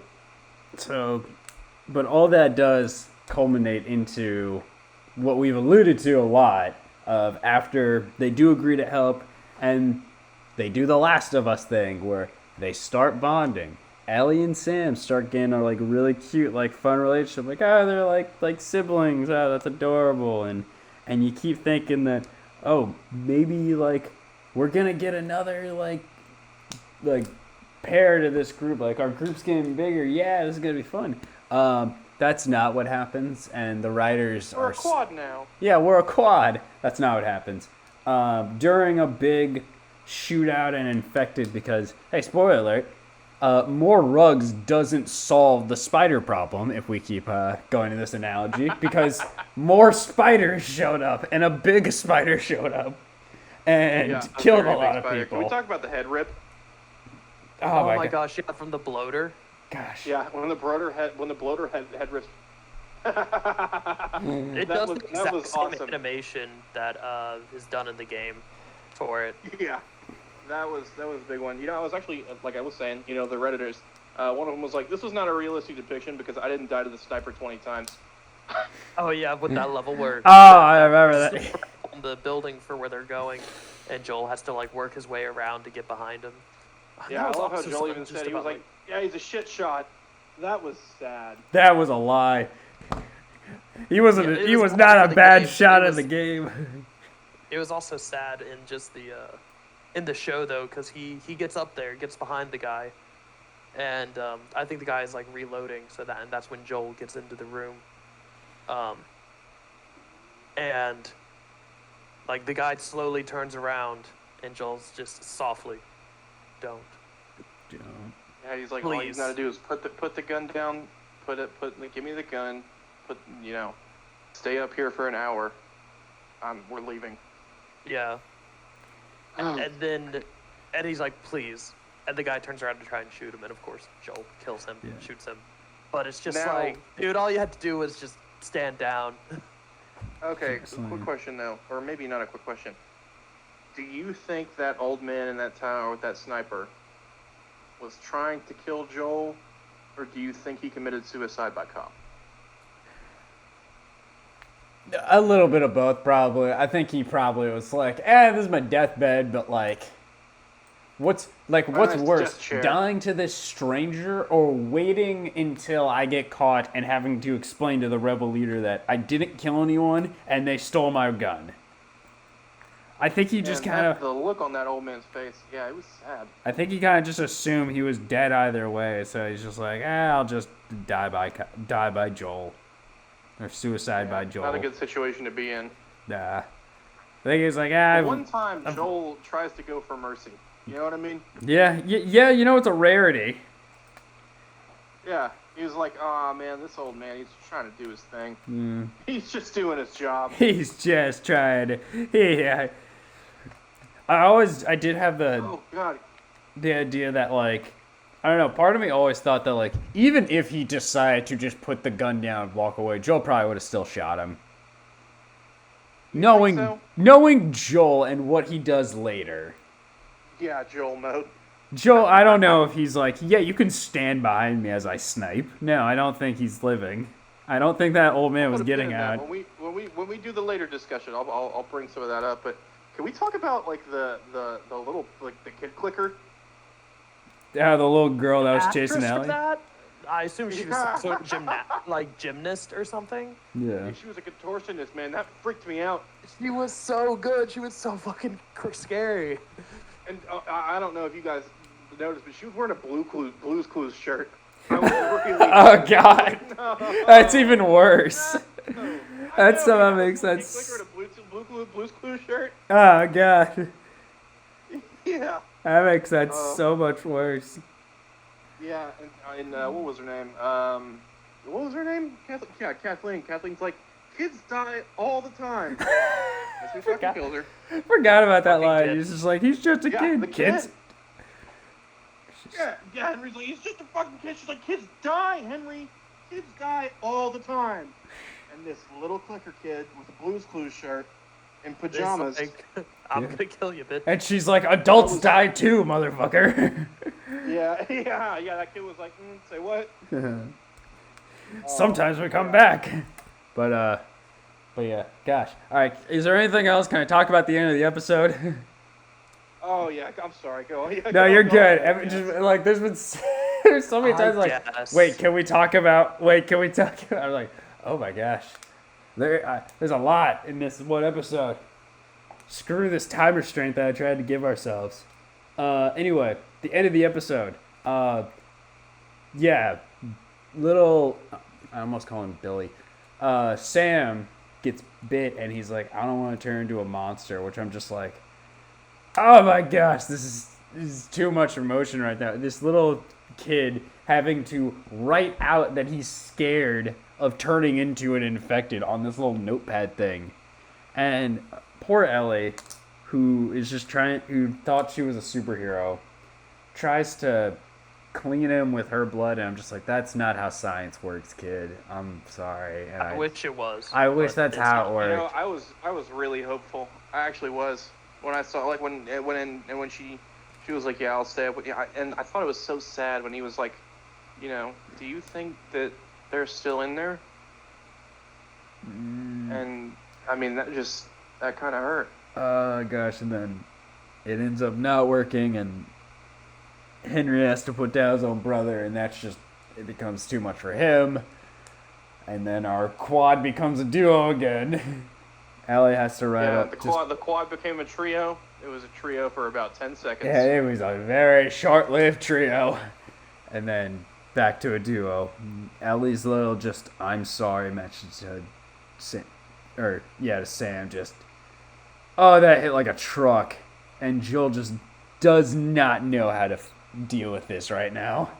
He just... Yeah, not at all a consoling man. No, he's like, I haven't even dealt with my own emotional trauma to help with this. Oh gosh, and gosh, that episode is also, it's one of the highest reviewed ones because it hits hard. Endure and survive, which again, as Joel said, is a Survive, very man. stupid saying, but Yeah, kind of redundant. it's very redundant. But gosh, great episode, great characters, even though that we didn't have them for too long. But continuing on, try to keep it moving forward. We can't dwell on the past forever. So when we get to episode 6, Kin, and we finally meet Tommy, the long-awaited brother of Joel. After they make it to, was it Wisconsin? I think is where it is. Wyoming. Or Wyoming, yeah. One of those W states. One of those W's. It's the cold area. That's how I know I wouldn't survive in the apocalypse, because I'm like, I freaking hate the cold. But also, Quick question. yeah, Do you think you could point to Wyoming on a map? it's in the corner. Is it? I really. No, it's like the not doing top. it. It's the Or very Wyoming. top left corner. It's very close to Canada, right? Dude, that's Washington. I couldn't. Okay, Above then no. California? Yeah. Then no, I couldn't. Gosh, all these W states. Man, we get lost. Bro, I agree with Garfield when Garfield once said that Wyoming's not real. It doesn't exist. I don't think that's where they were. I think they were in Canada and they just made it up where they were. Yeah. Well, It's- they did shoot in Calgary. They were... I don't believe them. I don't believe that Wyoming's real. If I'm wrong, someone in the aren't real comments and say that you're Wyoming is from real. Wyoming. See, no one's gonna comment because no one's actually from there, or it's just because people don't actually comment on these podcasts. Population 4. Yeah, exactly. But we make it to Wyoming, and we finally are introduced to Tommy and his new wife, and this is where the first time that Joel really starts to like open up. He opens up to his brother about like, dude, I can't do this. I actually am attached to this little girl. I cannot go through the pain of loss anymore, and I'm getting old. I can't hear any better.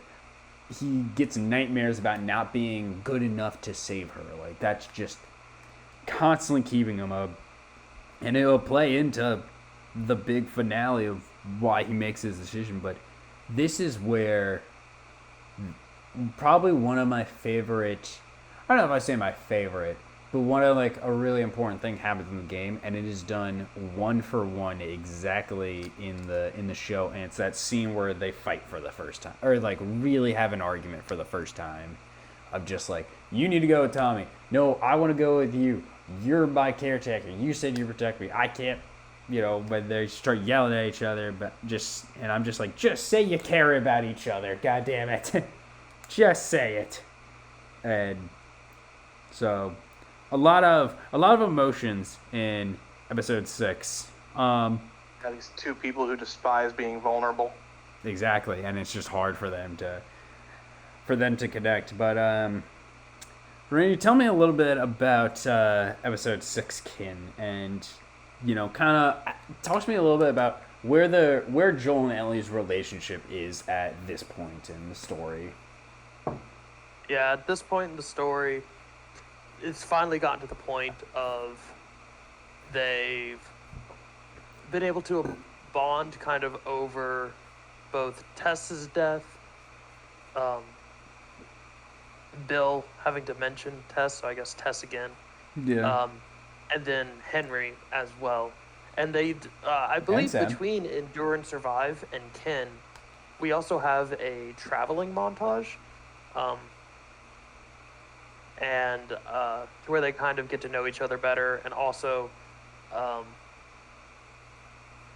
Ellie ends up with her classic pun book that she uses a lot in the game, kind of as you're traveling between locations and whatnot. So Is that she endures herself to Joel, yeah. and I think Joel was, one, being like, I can't deal with this loss again, and two, he legit thought he was going to fail at this. He was gonna not be able to get her there, and he's like, you're stronger, younger, You can and hear. you can actually hear. You're And, less like, Joel death. has like a full breakdown to him about it, and we also see it physically affect Joel to where it looks like he's almost like having these heart attacks where he's having these like Yeah, man, he has those panic attacks. Yeah. I mean, that's he rough. legit has like a panic attack. Yeah, like they're in the when they're in the village and whatnot. He thinks he sees like her daughter, who's like would have at that point been about that age, and have a child. and her kid. Yeah. So he would have been a grandparent and whatnot, and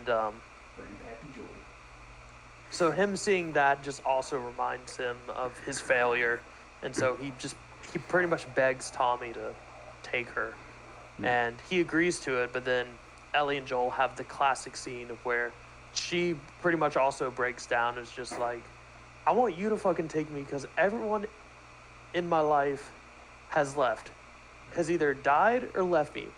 Everyone but fucking you, Joel. And it kind of gets brought up because this is where she kind of learns about Joel's daughter, Sarah, and what happened to her. And so she brings that up, and just like Joel softly kind of is just like, don't. Like, don't you say another word. And like, that's where that very iconic scene happens.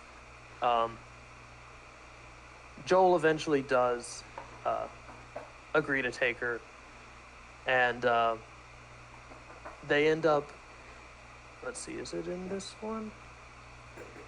Yeah, it is, because next, after episode 6 is Left Behind. Is the flashback episode, yeah. So they end up making it to where they think the Fireflies are, but it looks like they cleared out from that location, from that hospital. And so they see like where it looks like all these other Firefly bases kind of are all gathering to this one spot. So he's like, well, I guess that's where we're going. And as they're leaving, they get attacked, and Joel gets stabbed with a baseball bat. And then so then Ellie is like, oh my god, I have to take care of you and figure this out. And that's where that episode ends. So it's just, you could definitely see he's reminding, getting reminded a lot of Sarah from her. And I think moving on into episode 8, I mean, he's already kind of been like, you know, you're the person that protects me, and like, obviously I want you to do this with me because I choose you for help. So it's definitely, it's building up to episode 9. We're getting there. We're getting there eventually. Yeah, I love how he says, he's like, you deserve a choice, and she slams his backpack into his back. She's like, yeah, come on. Like, you know the answer. Why are we doing this? Yeah, I'm gonna cut this spiel short. Let's be on our way. Let's be on our merry way. I love it. Here's a question for you guys, and we'll be quick about it. But let's say in the world where Joel doesn't go with Ellie, where she's like, no, fuck you, I'll go with, you know, younger version of you. You think Tommy gets stabbed there, or you think he hears the dude coming and saves it and is better prepared than Joel? Oh man, does he get stabbed? Like, do you think he walks out of that fine, or does the same thing that happens to Joel happen to him, where he gets stabbed with a baseball bat? I think the same thing that happens to Joel happens to him. I mean, you know, Joel, I think it's easier to get the drop on Joel, but like, if I had Joel, like any Troy Baker, Pedro Pascal, Joel facing me, I would fucking run. Yeah. So I think if you're gonna get if you're gonna get the end of a baseball bat into Joel, you're gonna get it into Tommy too. Fair enough.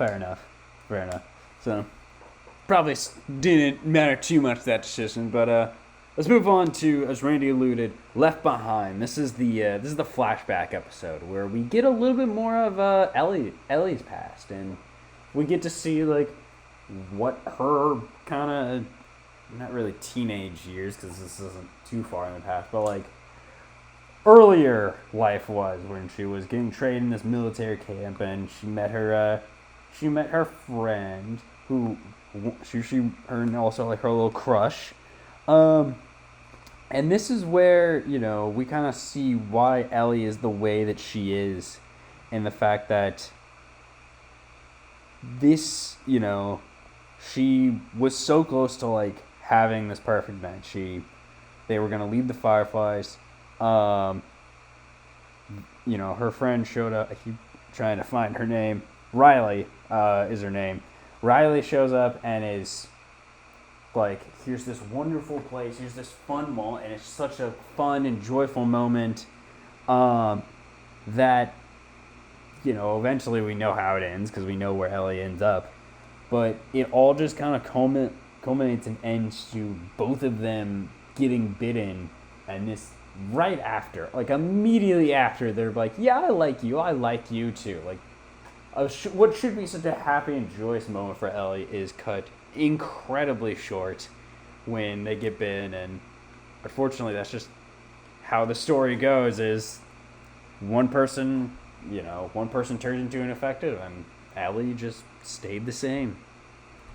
So, very dramatic episode. So, Will, I'll ask you, how did you like the portray of Ellie and Riley's relationship in the show? I thought it was good. I mean, as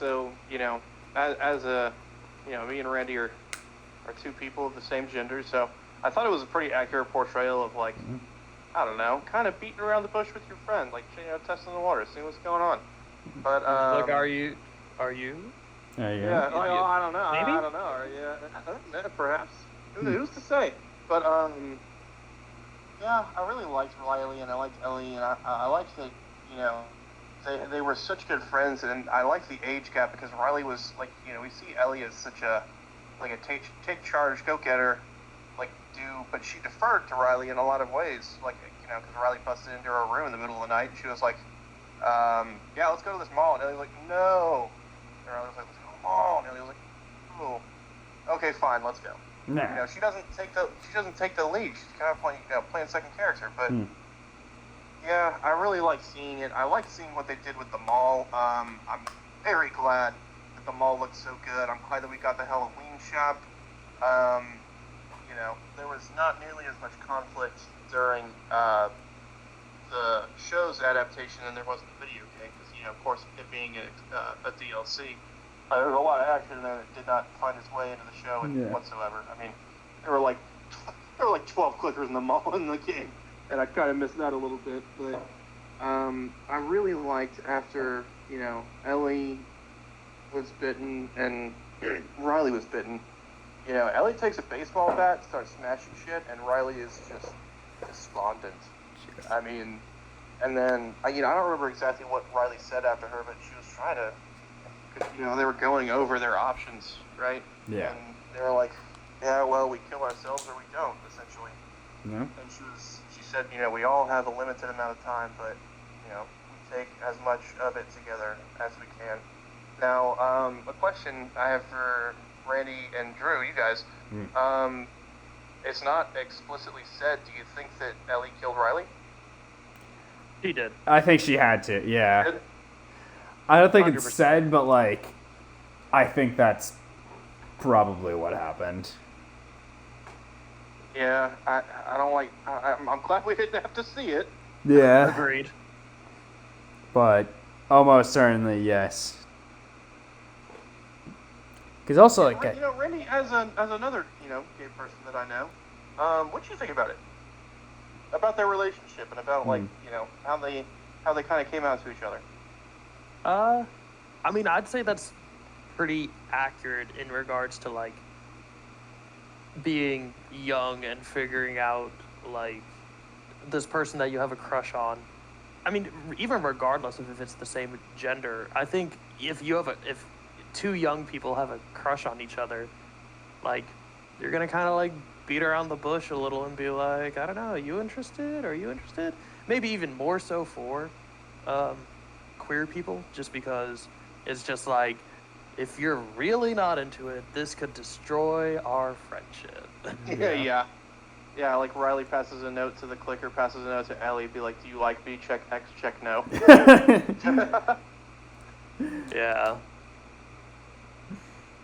But, yeah, I think it's portrayed quite well. It's something to where I remember by the time you and I met, I was just like, at least especially around college, like friends and whatnot, or just college in general, I was just out. I was just, whatever, at least around college. It's like, no one cares. But I remember when I was getting, like, flirting with who was then to become my first boyfriend, it was just kind of like, I don't know, maybe, yes, no, I don't know. Like, we're hanging out, just the two of us, but, like, it wasn't a date. Like, it's just, hey, I'm in college now, and I'm not here, obviously, with my high school friends. You're new. You want to just hang out. And then that happened. And I was like, oh. So I'd say, yeah, it's quite accurate in regards to just, like, you may be hanging out, and it's just like, yeah, I like you, but, like, it's not a date. And then, at least it wasn't planned as a date. And then it was a date. So... Yeah. To Anyways. get back to the show, I love that they were playing Mortal Kombat. I love was that also. so much. Here's the thing. Yeah, I will also say, as someone who is a big Mortal Kombat fan, I love that moment. I was like, this is and adorable. apparently it was Also, Mortal Kombat 2. it was Mortal Kombat 2 because Melina was in it. Okay, so that's how we know that you're a big fan. Yes. Was that the introduction of Melina? Yeah, that was the intro of Melina, a lot of other characters, but yeah, it was definitely Mortal Kombat 2, the probably superior one to that, but I love that. I love that was in there. It's just like, it's a video game reference at a video game show. This is fun. And yeah, their relationship was like, it was super cute. It's one of those things where it's like, I don't know why it's harder for me to get into the relationship versus like, with Bill and Frank, I was completely invested. With them, I almost kind of knew that it was like, I mean, I know both of the relationships will be short-lived, but it's like, it was hard for me to get. It was cute, but it was also like, oh, I know what's gonna happen. So like, you got to kind of keep it at arm's length, and that was my thing with Tess too. Is I was like, wow, this Tess character is pretty awesome. Damn shame she gets killed. Yeah, it's Like, not awesome for much longer. Some great guys.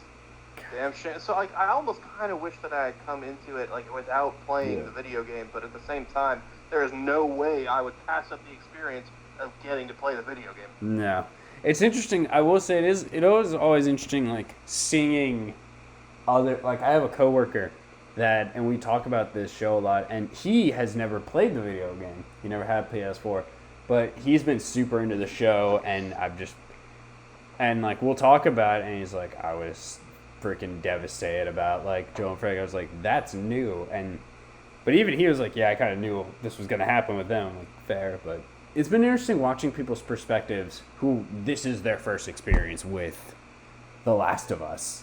But I think I'm in the same boat. My coworker Mel, and I just love talking. I'm like, what do you think about this? She's like, oh, I think this. It's a fresh take on something that, we have all been so invested in, but that's their first introduction to it. It's fun to share. I really like sharing it. Good share, and that's the point. Sharing is caring, and that's the point of this podcast, so you can hear our opinions. And as we move on with this podcast, let's go to episode 8. A very Ellie-focused episode. So we cut back from our little past adventure, where we cut from one part of Ellie's trauma to inflicting more trauma for Ellie. This is when Joel is still sick, and she comes across a different group of survivors.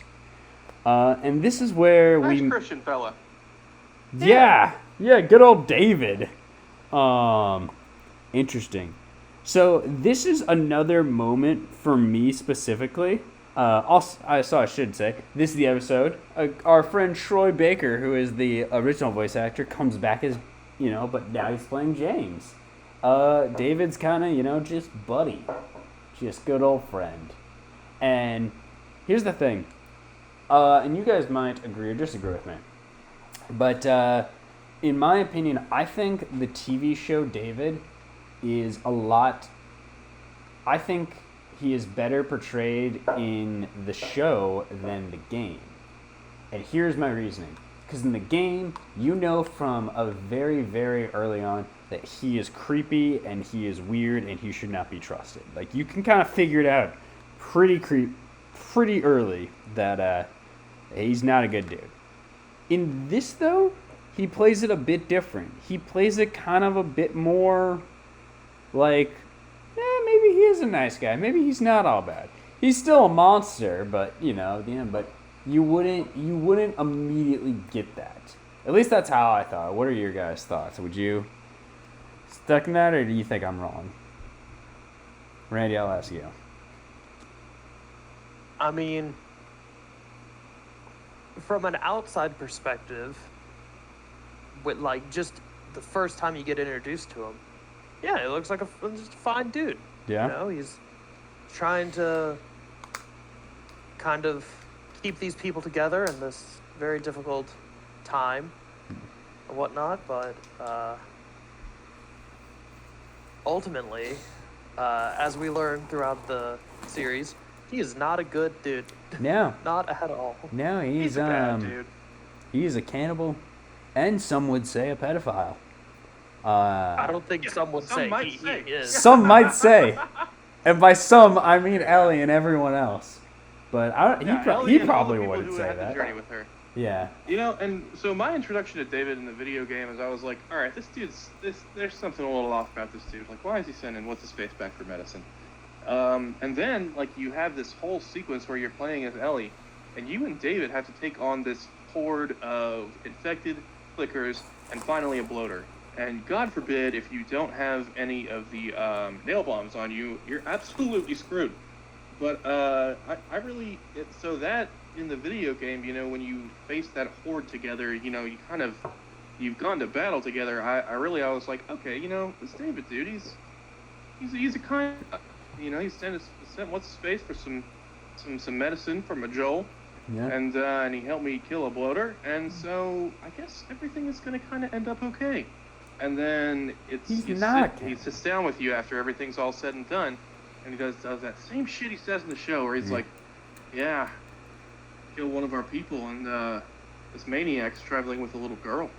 And I was like, "Oh, you gotta be kidding, man!" I was disappointed. I was like, "Okay, fine, he's the enemy." Why did you help me with the bloater? Yeah, like straight up, like what's going on? Like, how are you just gonna bait and switch like that? What do you mean people in this post-apocalypse are terrible people?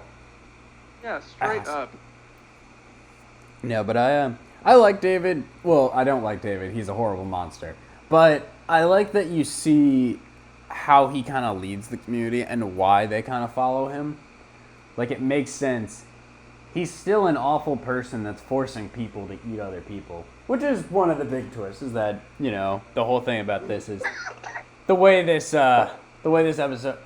community has survived is by eating their own, which is disgusting. But you kind of can, because in the game, once you're like back to camp with him, or once you kind of see him more, like, and how he leads, you're like, how did this guy become in charge of all these rebel people? It was always my thought. And then, but I remember in the show, because you kind of saw him, you're like, oh no, he's like a nice dude. He's like he's a good dude. He wouldn't be a pedophile. So you almost can buy that, like, yeah, they would appoint this guy as leader. But that just kind of, like, I guess the stress and just this world got to his head, and he's one of the worst people that was left alive in the apocalypse. Just an awful, awful human being. I like in the show how he was talking about, like, how he's leading all these people, and of course he pulls from scripture, and he's like their pastor or whatever. And then when he's talking to Ellie, he's just like, yeah, I mean, I see that you don't need God. Like, I don't need God either. I'm like, so he's very cognizant of the way that he can keep these people under control. Yeah, he's very much like, he knows what audience he's talking to. It's just like, all right, I'm not going to quote scripture to you. I don't even know if you've read the Bible. And if you have, I don't think you believe. But so, like, I'm just going to talk to you like just a regular person. Like, pretty much show his true self. He slaps the shit out of that little girl, too. Yeah. I would say he's doing it very in front of literally everyone. And it's so manipulative of being like, you just stepped out of line. I'm going to show force that I'm in charge here, but also extend my hand because I know you need me to lead you. It's so just. Ugh. He's I so hate it. slimy. He's so slimy. We're It's like, funny.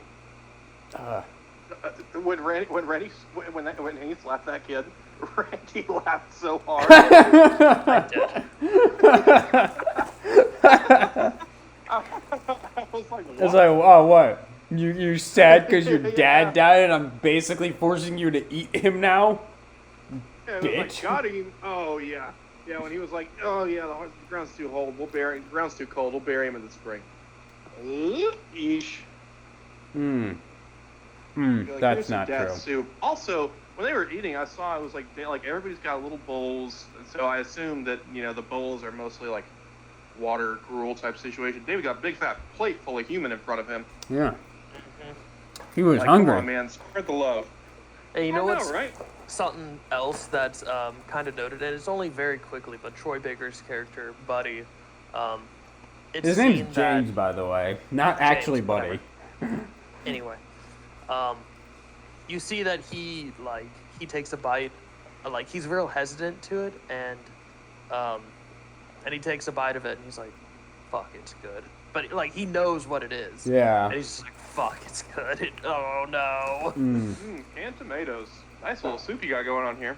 Oh yeah, I like when they gave it to like the girl he slapped his mom. She was like, "What kind of meat we got going on here?" I was like, deer. Dear. It's like, that's not true. Yeah, deer meat. I love Where'd it come too from? Your husband. when he goes to He Ellie wasn't and a hunter. when he goes to Ellie and he gives him the plate, it's like, if it means anything, that one is actual deer.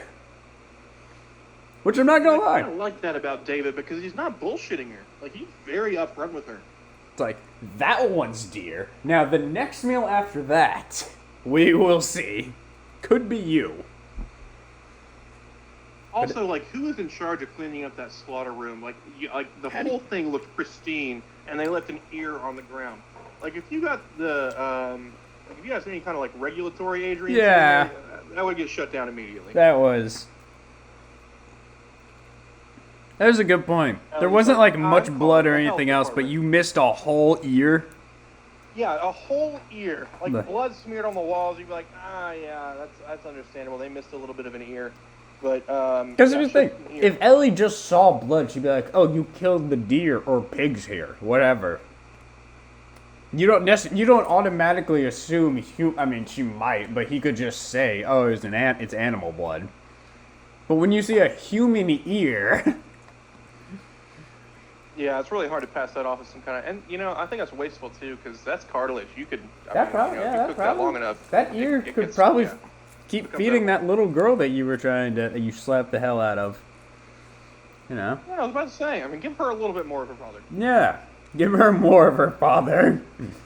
It's occurring to me now. Like, I'm wondering if they have caught other people because they very clearly have a cage for a person in the butchering room. Oh, okay. I'm sorry. And something that I'm also thinking about. Do y'all remember when Joel went into that thing and saw those corpses suspended upside down? Yeah. So, like, what do y'all think that was about? Because they didn't really get into it. Like, have they been killing people all this time? Do they really? 'Cause Spare it seemed to me food. like David was pretty sincere when he was talking about. He was like, "Do you not think I'm ashamed of this? We do this because we have to." Look, you wouldn't do it if you have to and have extra rations. Like, Yeah, that's what I'm talking. Yeah, that's kind of what I'm not. That's kind of what I'm starting to think now too. well, I'm They're just like, no, I don't think you do this because you have to. I think you do it because it's the easy option. Because you wouldn't Now have that I'm thinking to myself, I'm like, why did I even trust him in the first place? Yeah, Like, I think he was that's being it. serious. I think that's extra ration. That's next week. Is what that is. Oh man, when he was having the conversation with what's his name? It's not Perry. It's Troy Baker. James? Not Buddy. James, thank you.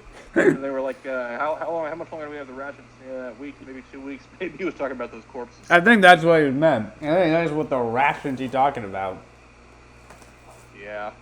Because also, God, those guys are shit hunters. There's 2 of them in a whole pack. Ellie was out there for a day and got a deer. And they still didn't get back. Hey man, she had Joel as a teacher.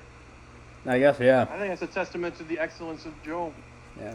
They must be terrible at hunting. But yeah, that's the big episode, and kind of the big final finale of this thing is he tries to get Ellie to like join inside. Either he says partner, he means wife, because again, pedophile. Yeah, child and- wife. Yeah, and I love the moment, and it's 1-for-1 in the game, so give credit where credit's due. But how she starts to pretend to get to him and just breaks his finger and just tell him like, "Hey, name's Ellie, by the way. I'm the little girl that broke your finger." And then it goes to later in the scene, they put her on the bench and she's just like, "Wait, I'm infected." And they're like, "What are you? No, you're not." And he's like, "Oh yeah, check the sleeve." And he's like, "Oh god, yeah." And you, she says at one point like, "And so are you." I guess did he bite her at some point or like? Him. She bit him. She bit him. Oh, she bit him. Right, that's how. Yeah, Yeah. right, because she bit his finger. And he's like, and as they're having that discussion, I was like, "Looks pretty real to me. I don't know. What should we do? I forgot I left the cleaver on the table." And then there goes James. Yeah, poor James's last words were, "Looks pretty freaking real to me." Yeah. And end of James. We also find out why they're such bad hunters, because God, Ellie was 2 feet away from him and he missed 3 times. Yeah, he didn't even shoot toward the door. He shut missed. the wall. No wonder your people are starving. You can't hit shit, man. You are a terrible shot. Selection, like, y'all need to die. Yep, that's natural selection, is what this is. I love how David just like casually pulls the cleaver out of James's neck. Like James was his right-hand man, and he was like, whatever. But just, What am I gonna waste I need a a good? weapon. What am I gonna waste a good cleaver? Yeah, yeah. I guess, yeah. You can't waste a good cleaver. Yeah. We'll This need that thing. we'll need that for James later. Yeah. Don't worry, James. This is coming back inside you. I promise. Yeah, it'll come back around, Chief. Yeah. I mean, that's probably his first thought when he saw James. Like, "Oh, I guess we just don't need to worry about rations anymore. Now we got another one." And gosh, the scene where Ellie just like sets the place on fire and just it's finally where like after the place is burning and he's strangling her basically, and just where like the true nature of this man comes out. Of he's just like, you can be, he's like, "You can be my wife, we can rule these people, all these things," and it's just so fucked up. It's so fucked up. You don't know what I could have given you. That's what I it, was yeah. Like, oh my Oh god. my dude. god, it's so creepy. Stop. It's so creepy.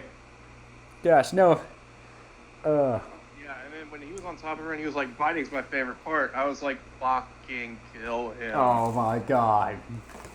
Yeah, It was. I'm very pleased though that that whole the whole set there was the same as the restaurant in the video game. Mhm. That made me so happy. Yeah. And Ellie was sneaking around and not stepping on glass, because in the video game the glass cues him off and he comes and hits you with the cleaver. Yeah. That's another section where it's like, yeah, 20 respawns later. Another moment, and this was talked about in their little like, because they do a little like deep dive after every episode. They did the same with Game of Thrones. It's fun to watch. Something that I really liked about it is that in a traditional game, in a traditional scenario, the way that this would normally end is right before like he strangles her, Joel comes in at the last minute and saves her, like it's a Wild West movie, and just shoots him off. But that's not how this happens. No, Ellie has to save herself because Joel doesn't get there in time. She has to fight him off and kill him herself in a very gruesome, like, way. I would have hit him a few more times with a cleaver, but that's me personally. I would have really. I think you give another like couple more taps just to be safe with this guy. But no, Ellie has, Yeah. 12 wasn't enough. yeah, Ellie has to do it herself. And that moment afterwards where she's out and Joel's like, "Hey, Ellie," and she's still just high on adrenaline and just freaking out. And he finally grabs her and calls her like the one thing that he called his other daughter, which was baby girl. And this is kind of, after this very tragic moment, is kind of where he's finally like, "Okay, nope, you're my daughter now." Like that's what this is. I got too scared when I almost lost you. That's where it kind of cements the fact of just like, finally at this moment, he sees her as nothing else but like, you are my new daughter. We've been through this journey. We've both been through hell. That is where I'm at right now. And that's it. Yeah, and I love the contrast where, like, Joel is comforting her and he's being so parental.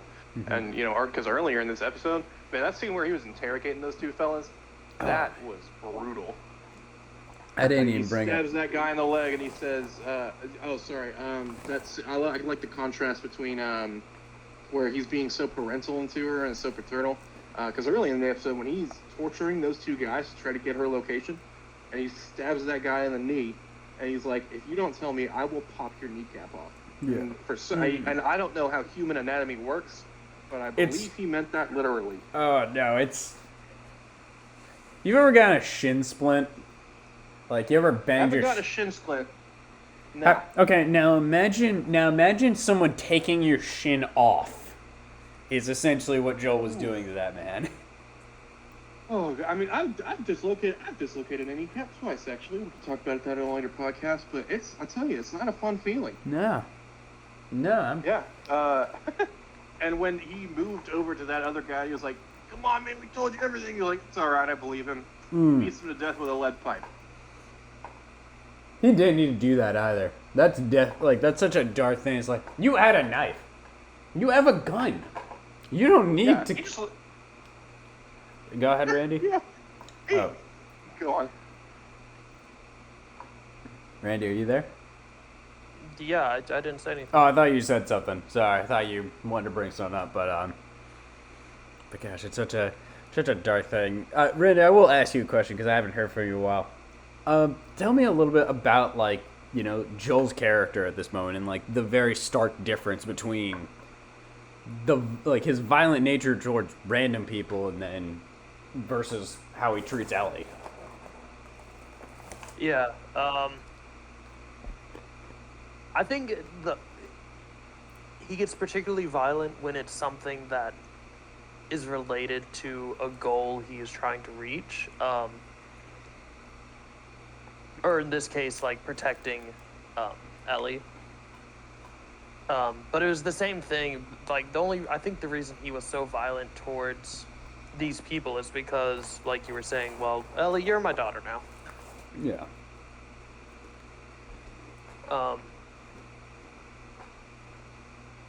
Okay.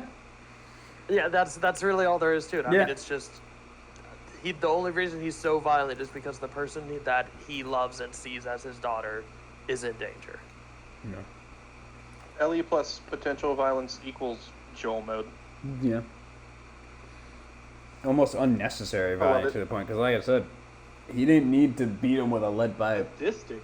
He had multiple ways of either killing that man quickly or, honestly, like you said, just leave him. Just walk away. That guy, will that man come after you? Possibly. And that's the ultimate thing is he kills him because this is a potential threat later down the line. Or it could not, or that guy could just run and just be like, I never want to mess with that man again in my life and just leave you alone. But we don't know, and Joel's like, he's at the point right now where he's lost too much in his life. Right now he's like, I'm not even gonna humor the chance of ever going through loss again.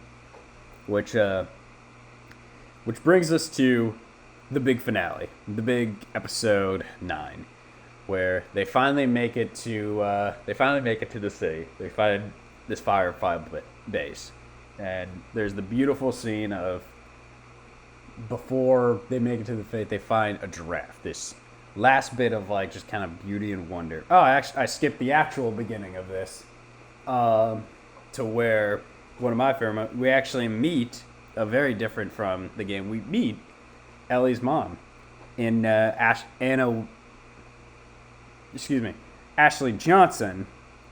Anna Williams is the character's name. It's Ellie's mom. And we kind of see Ellie's very disturbing birth scene while getting attacked by a I clicker. remember saying to Randy, I was like, we get to witness the miracle of birth. He was like, kind of don't want to. I'd rather not. Yeah, that's what you said. I just that was it was gross, but also shout outs to freaking Ashley Johnson for because voice acting and regular acting are very different skills. They're not easy. She freaking killed this scene. And there's such like a poetic beauty to seeing video game Ellie give birth to live action Ellie, literally. And there's a weird poetic like thing in that. And I'm like, I think it was a good call to actually like show this, even though again, not pleasant looking. I think that scene was done. Man, babies look weird. Agreed. Yeah. But Randy, what are your thoughts? Other than yes, the babies look weird. What are your thoughts on? Because this is a very different moment than what happened in the game. What are your thoughts on actually Well, it's because meeting? we didn't get it in the game. We didn't get it in the game. Yes, there is no moment to compare it to. Well, but what are your thoughts on meeting Ellie's mom? I thought it was done well of just like showing how much like fight she had in it, to protect herself and then ultimately protect Ellie, and just like this moment of joy of just like, you know, you hear Ellie, you know, babies they cry when they're born or whatnot. And she's like, "Fuck yeah, you tell them, Ellie, you tell them." I love that moment. And ultimately, like, she notices that she's bit, and then that Ellie was born, and she has to like cut the umbilical cord. And then when Marlene comes in, with the same knife she killed a freaking clicker with, by the way. yeah, So disgusting. yeah, when she comes in to that, like she even like to this person that she's known for forever, she lies and goes, "I cut it before I was bit." Yeah. Before. And I'm just like, we all saw. No, you didn't. Yeah, but also, if she said after, we wouldn't be having this television show. True. But yeah, it's just like ultimately what you'll do to protect the people that you love is the overarching theme of this show is love. Yeah. So. Yeah, and lies. and lying. And lies. Lie. So you know, the moral is lie and kill people. Just later in the Protect the people episode. you love. Because later in the episode, Joel does the opposite. He tells the truth to Ellie and tells them the story of how he actually got the scar on his forehead. Because earlier he said, someone shot at me and missed. And then he's like, I was the person that shot me and missed. Another dark moment in this just series, because the series is full with them. But it just kind of showed that, like, for some reason I stopped, and I think it was for you, and it just kind of more reinforces the thing of just, like, Joel is obsessed with Ellie. It's loving and, you know, healthy for the most part, but it's to the point of obsession where it's like, nothing will hurt you, and I will literally burn the world to protect you. Because as we see later in the episode, and this is the most controversial thing with all of Last of Us and with this television show, just with this story in general, is it's revealed at the end that Ellie can't be saved. You know, to save the world, Ellie has to die. They have to get her out, which, and I want to point this out, it's great for the story, but technically, yes, scientists have proven that, like, that doesn't technically make sense because A, there's a way to get out without proper medicine, and B, even if you did get out, how do you distribute it to a world that constantly shoots everyone? But ultimately, like, I don't think they thought that far ahead, and also, that's not the point of the story. The point is, how far will you go for the people that you love? So, Will, I'll ask you this. What are your thoughts on what Joel's decision is to say fuck the world, kill the Fireflies, and ultimately choose Ellie over literally everyone else that's still alive. And I thought that shit was badass. I mean, I can't say that I wouldn't have done it myself. Yeah. I mean, so like I'd struggle to empathize with Joel just because, I mean, I don't have a child. He has had a child. He has lost a child. Definitely haven't checked that one off the list. Haven't lost my what's her name, Anator, Tess. I haven't lost my Tess. Yeah. I mean, he's had to kill for this child, and this child has killed for him. I mean, she shot Brian in the back. She butchered David. God, you guys remember Brian's name, but not James. James, dude, what? Why is Brian the one you remember? Like it hell. Because it was Ellie's first, I don't know. Okay, I anyway. think Ellie was much more emotional than James. Anywho, I honestly don't think that I am in a position. I don't think anyone's in a position to comment on the morality of Joel's decision, because I mean, to make a decision with that kind of consequence, it's just it's unfathomable. I don't think that he did. I think I don't know. I can see both sides, but and I think that's the whole point of it, is to take you through that journey, and is what to force you to ask, is what he did good or is what he did bad? And it depends on what perspective you're coming from. Yeah. But I think that he loves her, and I think that of course he would do that. He would do it. Because that's the thing. To Joel, this was the easiest decision in the world. Yeah. I was about to say, she is his world. He is his Did the whole world get sacrificed? No, Ellie's all right. You were fine. Yeah. Without Ellie, he doesn't think he can live in this world. He doesn't think he can suffer that loss. So yeah, no. There is no... To Joel, this isn't a choice. To Joel, this is just what to do next. And he's mighty good at killing folks. And he's quite good at that. But Randy, I'll ask your opinion about it, because it's such a controversial thing. What are your thoughts on Joel's decision, on what he ended up doing in the end? From his position, it makes sense what he did. Yeah.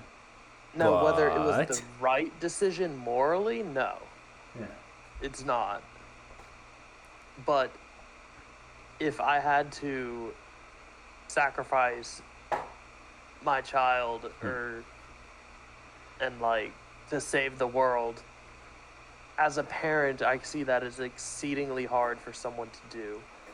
And so I remember on that podcast Will was talking about, where it does have Neil Drunkman on it. Or Druckmann. Anyway. Neil Drunkman. Neil, he was drunk, man. Anyway. Yeah. Anyway, I think he said 99, pretty much when he asked people if they had a kid, they pretty much always sided with Joel, and people that didn't have a kid, it would be 50-50 usually, kind of between them. Yeah. So, but it's pretty much if you have a kid, I presume most parents are going to side with Joel. Yeah. Now, a question for you guys. Yes. How do you think Joel feels about what he did? He's more. I think he's more torn up about the fact that he lied versus what he did. He doesn't regret it for a second. Follow-up question: How do you think he feels about lying about it? I think lying tears him up. I think he hates doing that. That's my opinion. I think that's the ultimate, at least the sacrifice that he made. Because, you saw it when he talked to those doctors. He's like, unplug her. And the doctor said, now wait, bang. And he turns to the other one. All right, I'm going to repeat myself one more time. Unplug her. No hesitation, no emotion, nothing. And during the entire montage... Now put a Band-Aid on her. And then they put a Band-Aid on her. It's do it faster. Okay, go. Oh, Jesus Christ. But no, I think lying to her, because I think he ultimately knows that, look, I killed 90% of those people, but there's no way people are just going to ignore that. This probably will bite us in the back. I think what beats him up more is the fact that he can't tell Ellie what he did, because ultimately, Ellie would probably not have agreed with it. She would have said, no, you gotta let me go. We gotta save the world, because that's what Ellie's been trying to do. That's what she tried to do when she tried to save Sam. That's just what she's lost too much, and she wants to stop people from experiencing that loss. But that's not how Joel sees it. So I think he definitely regrets lying, but I don't think. But if he had to do that decision again, he would do the exact same thing. He'd do it 1,000,000 times. Randy, what about you? The lie. Yeah. What are your thoughts on that question? In regards to lying, I don't know. I mean, he did it. I think he's not proud of it, but I don't think it's something that he apologizes for, I think, in the second game, as far as I remember. I don't No think. spoilers. Yeah. I'll bring that up when the podcast isn't recording, but yeah. It's do you think now, do you guys agree with, I guess, what I said of, do you think Ellie would have made the opposite choice of Joel? 100%. Yeah. Yeah, because I mean, she didn't know her parents, but she lost Riley and she lost Sam, and I think she, despite her violent tendencies, has an incredible amount of empathy. And I mean, she's been, she was a normal kid in the military school, and then she got bitten, and now she's this important figure that's going on this journey. The whole thing would be for nothing. I think that she, and she told him when she was having the conversation after this beautiful moment with the giraffe, and Joel said, we don't have to do this. And she said, after everything that's happened, after all that I've done, like, she has hurt people and she has been traumatized.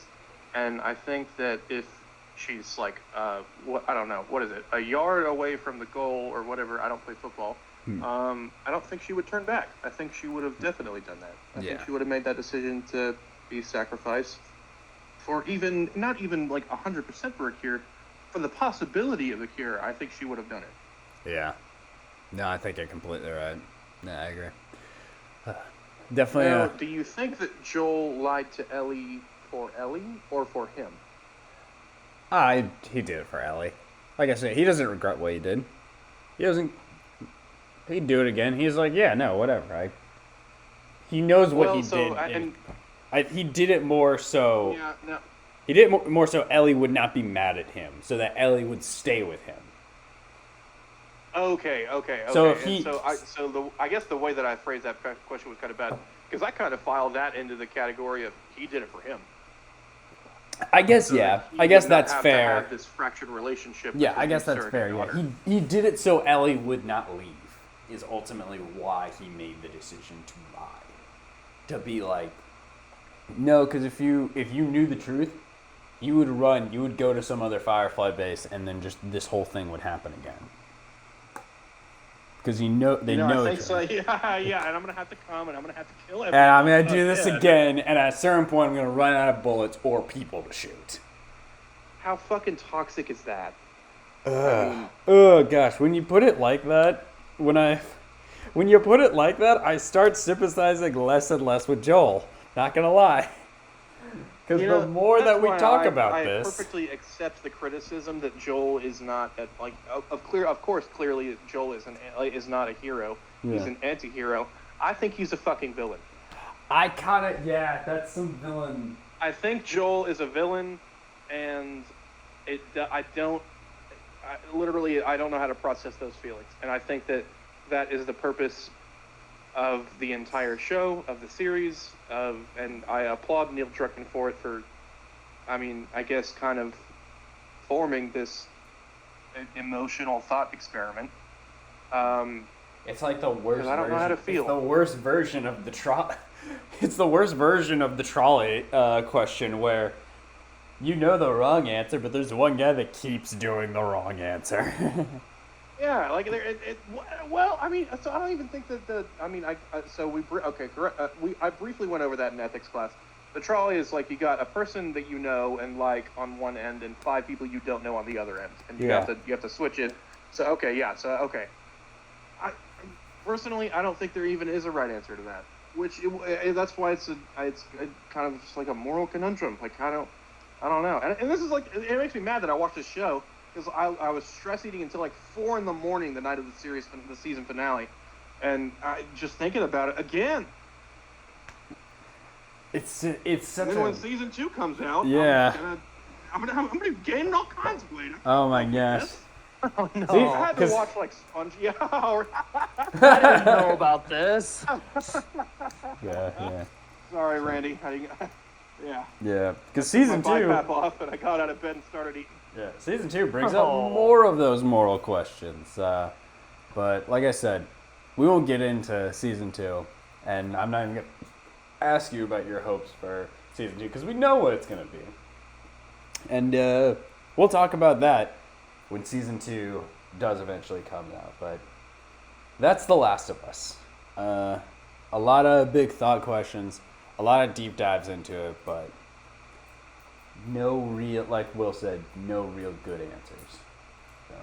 Now, Drew, I'm curious. I know that you're a big movie buff and you're a film buff, TV shows, pretty much any source of media. Almost a big enough nerd to start my own podcast, yes. Almost. Now, has there been any other piece of media that you think has had so much discourse around it? Like so much discussion, so much disagreement. Of course, The Last of Us Part 2 notwithstanding. So, okay. There's been a lot. So my first thought, I'm looking at, my movies posters right now, and I've already thought, my first thought is, with Inception, where the whole point is was it a dream, wasn't a dream. But that, to me, didn't even get to this level of violence or argument. There's definitely. I'll say this.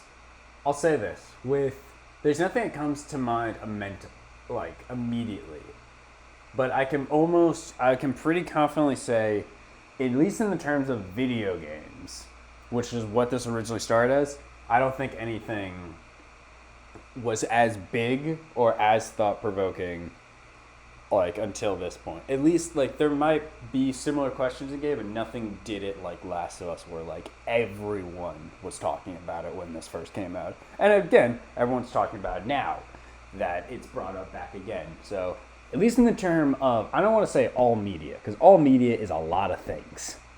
It's got to be more than 12.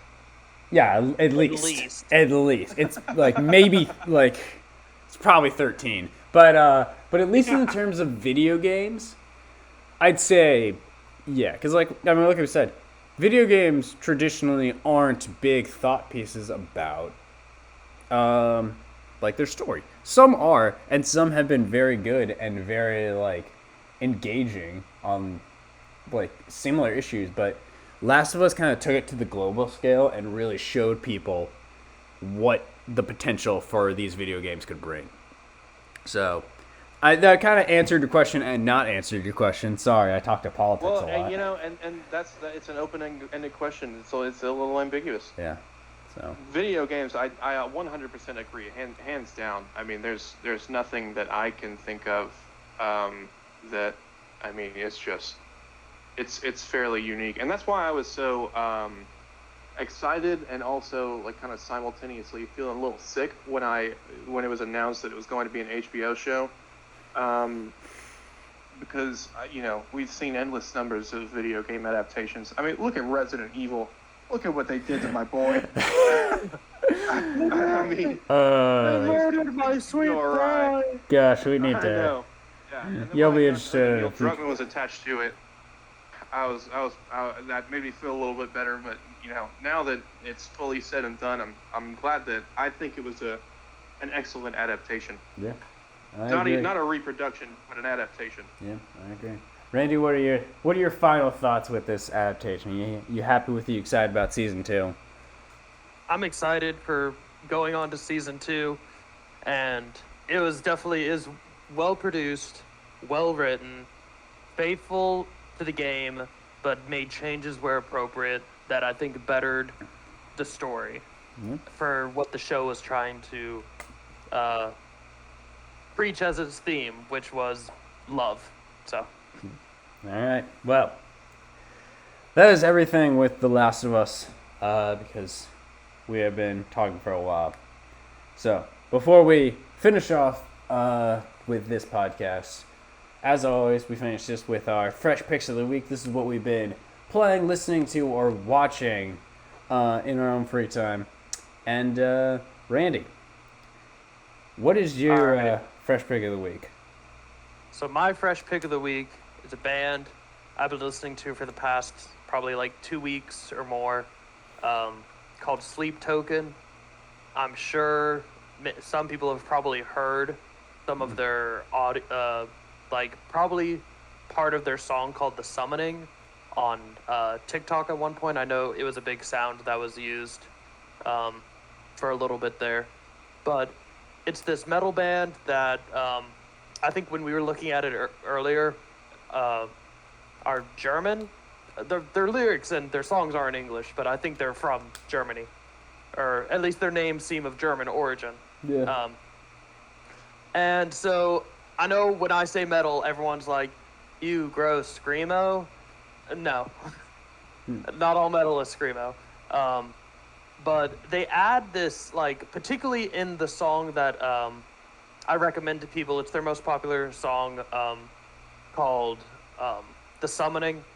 It adds this like funk part to it, which is really good, and it's just, I don't know, like it throws you off to where it's just like, okay, metal, and it's, you know, it has your standard guitar riffs.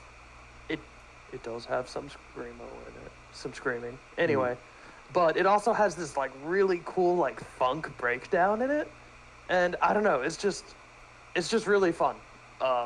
And so they also have some other really good songs, like Granite is really good.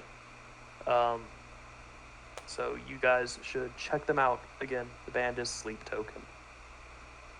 Yeah, The Summoning, it has like a Pink Floyd breakdown. It's awesome. All right. Yeah. Definitely It's check sweet. it out at some point. Will, what is your fresh pick of the week? Yeah, Drew, actually, I have a rotten pick of the week. Always so I am fun. a Tell me what huge you've been hating on. fan. Yeah, man, I'm a huge fan of like Eldritch horror, like really H.P. Lovecraft's, you know, Yeah. controversial guy, but he wrote some good stuff. Have you ever heard H.P. Lovecraft's the name of his cat? You know, that's why I bring him up as a controversial figure, is because I saw that on Reddit one day. Today I learned, and the r/Lovecraft subreddit, and I was like, you gotta be freaking kidding me, man. That is a Why in the true world? fact. What his name is, and I am not saying it. You can. I Google thought it. I had to Google that too, and I was like, this is a certified. It's on Wikipedia. It's got to be true. Okay, but I'm sorry. Enough about yeah. Lovecraft. What is your pick? Sorry. It doesn't. Eldritch horror doesn't get a ton of good adaptations, but I was hopeful for this one called Color Out of Space. Yeah. And it had Nicolas Cage attached to it, so I figured, this can't be that bad. Because, once upon a time, Nick Cage was a respected actor. He was a pretty good guy, and then Ghost Rider happened, and then I don't know what happened to him. He didn't even get canceled. He just started sucking.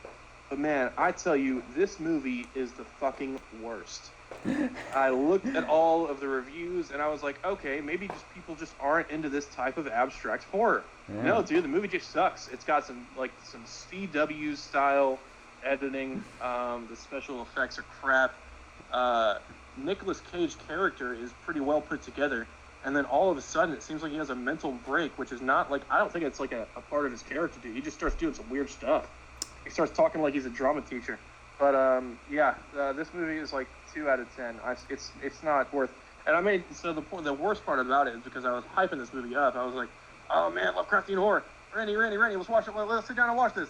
I made him sit through this movie in an hour and 45 minutes. I got one really good laugh out of it just because it was like a ridiculous editing choice. And then he was like, yeah, that was a huge waste of my time. And I just felt ashamed.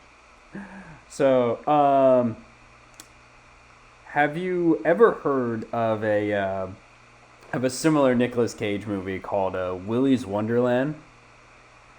I have not. It is a similar. This one at least is like, it's bad, but it's kind of funny bad.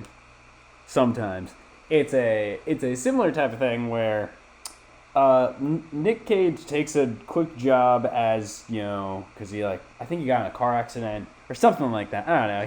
He has to pretty much like be a janitor at this like Chuck E. Cheese establishment. It's basically Five Nights at Freddy's but with Nick Cage. Okay, yeah, I saw an ad for this. Yes. Keep going. But instead of like the monsters being scary, Nick Cage will just fist fight them. Like these monsters are like killing everyone else, but for whatever reason, he's supposed to be like the next victim. He's just having martial arts like fights with these things, and it's so stupid. Also, for whatever reason, his character is mute. I don't know why. They never explain it, but Nick Cage's character just never says a word. And he just shows Not a up, lot for plot development. beats up these freaking like puppet things, and leaves. And that's the entire movie. And it's just weird, and Nick Cage is such an interesting person. Gosh. I will say that, silence has a big part in some like really good, I don't know, I guess story choices, but that just doesn't sound like one of them. Oh my gosh. So he just goes full Doom guy in Five Nights at Freddy's. Pretty much, yeah. That's the thing. Even the music choices are similar. So, well, that is your Ron pick. I'll put Willy's Wonderland as one of my Ron picks, but my real fresh pick of the week. Anyone that knows me for too long knows that I am a big fighting game fan. Love them. But recently, we kind of had a bit of a fighting game drought. There's been a long period where there's just nothing new out. Mortal Kombat didn't release anything. Street Fighter hadn't released anything. Any of the other big ones, I think technically King of Fighters was out, but I don't really like King of Fighters that much. And there just was a long period where there was nothing. Recently, as always with these fresh picks, we always make a reference to Game Pass. You guys should get Game Pass. A fighting game that came out a while ago came out to Game Pass, and it was a little game called Guilty Gear Strive. And it's Guilty Gear Strive has been out for a while, but it finally came to Xbox and it has crossplay, and I have been loving it. It's been fun, and I think mostly it's just been I just want a fighting game to go and lab and go online and get mad but then beat people. And it's just been a lot of fun to be jumping back into a fighting game and diving into characters and getting upset because someone picked May and did the bullshit dolphin move. Not even joking. May is one of the best characters, and her whole gimmick is she rides on a dolphin. Fun. It's a little girl with the annoying voice. I think that's the reason I struggle with her, is because the voice frustrates me. But Guilty Gear Strive is definitely a fun game. You gotta have good voice actors. You could have better ones. Definitely better ones, but it's been a fun game. But that is everything with this podcast. I again want to thank Will for joining us for the very first time on the Fresh Podcast. Thank you. Man, thank you for having me. Of course, as always, you're always welcome. And as always, Randy, thank you for coming back almost each week and talking to us about it. You will probably be back as well. So Probably.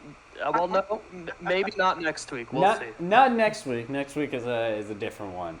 I got Robert and Seth for that one.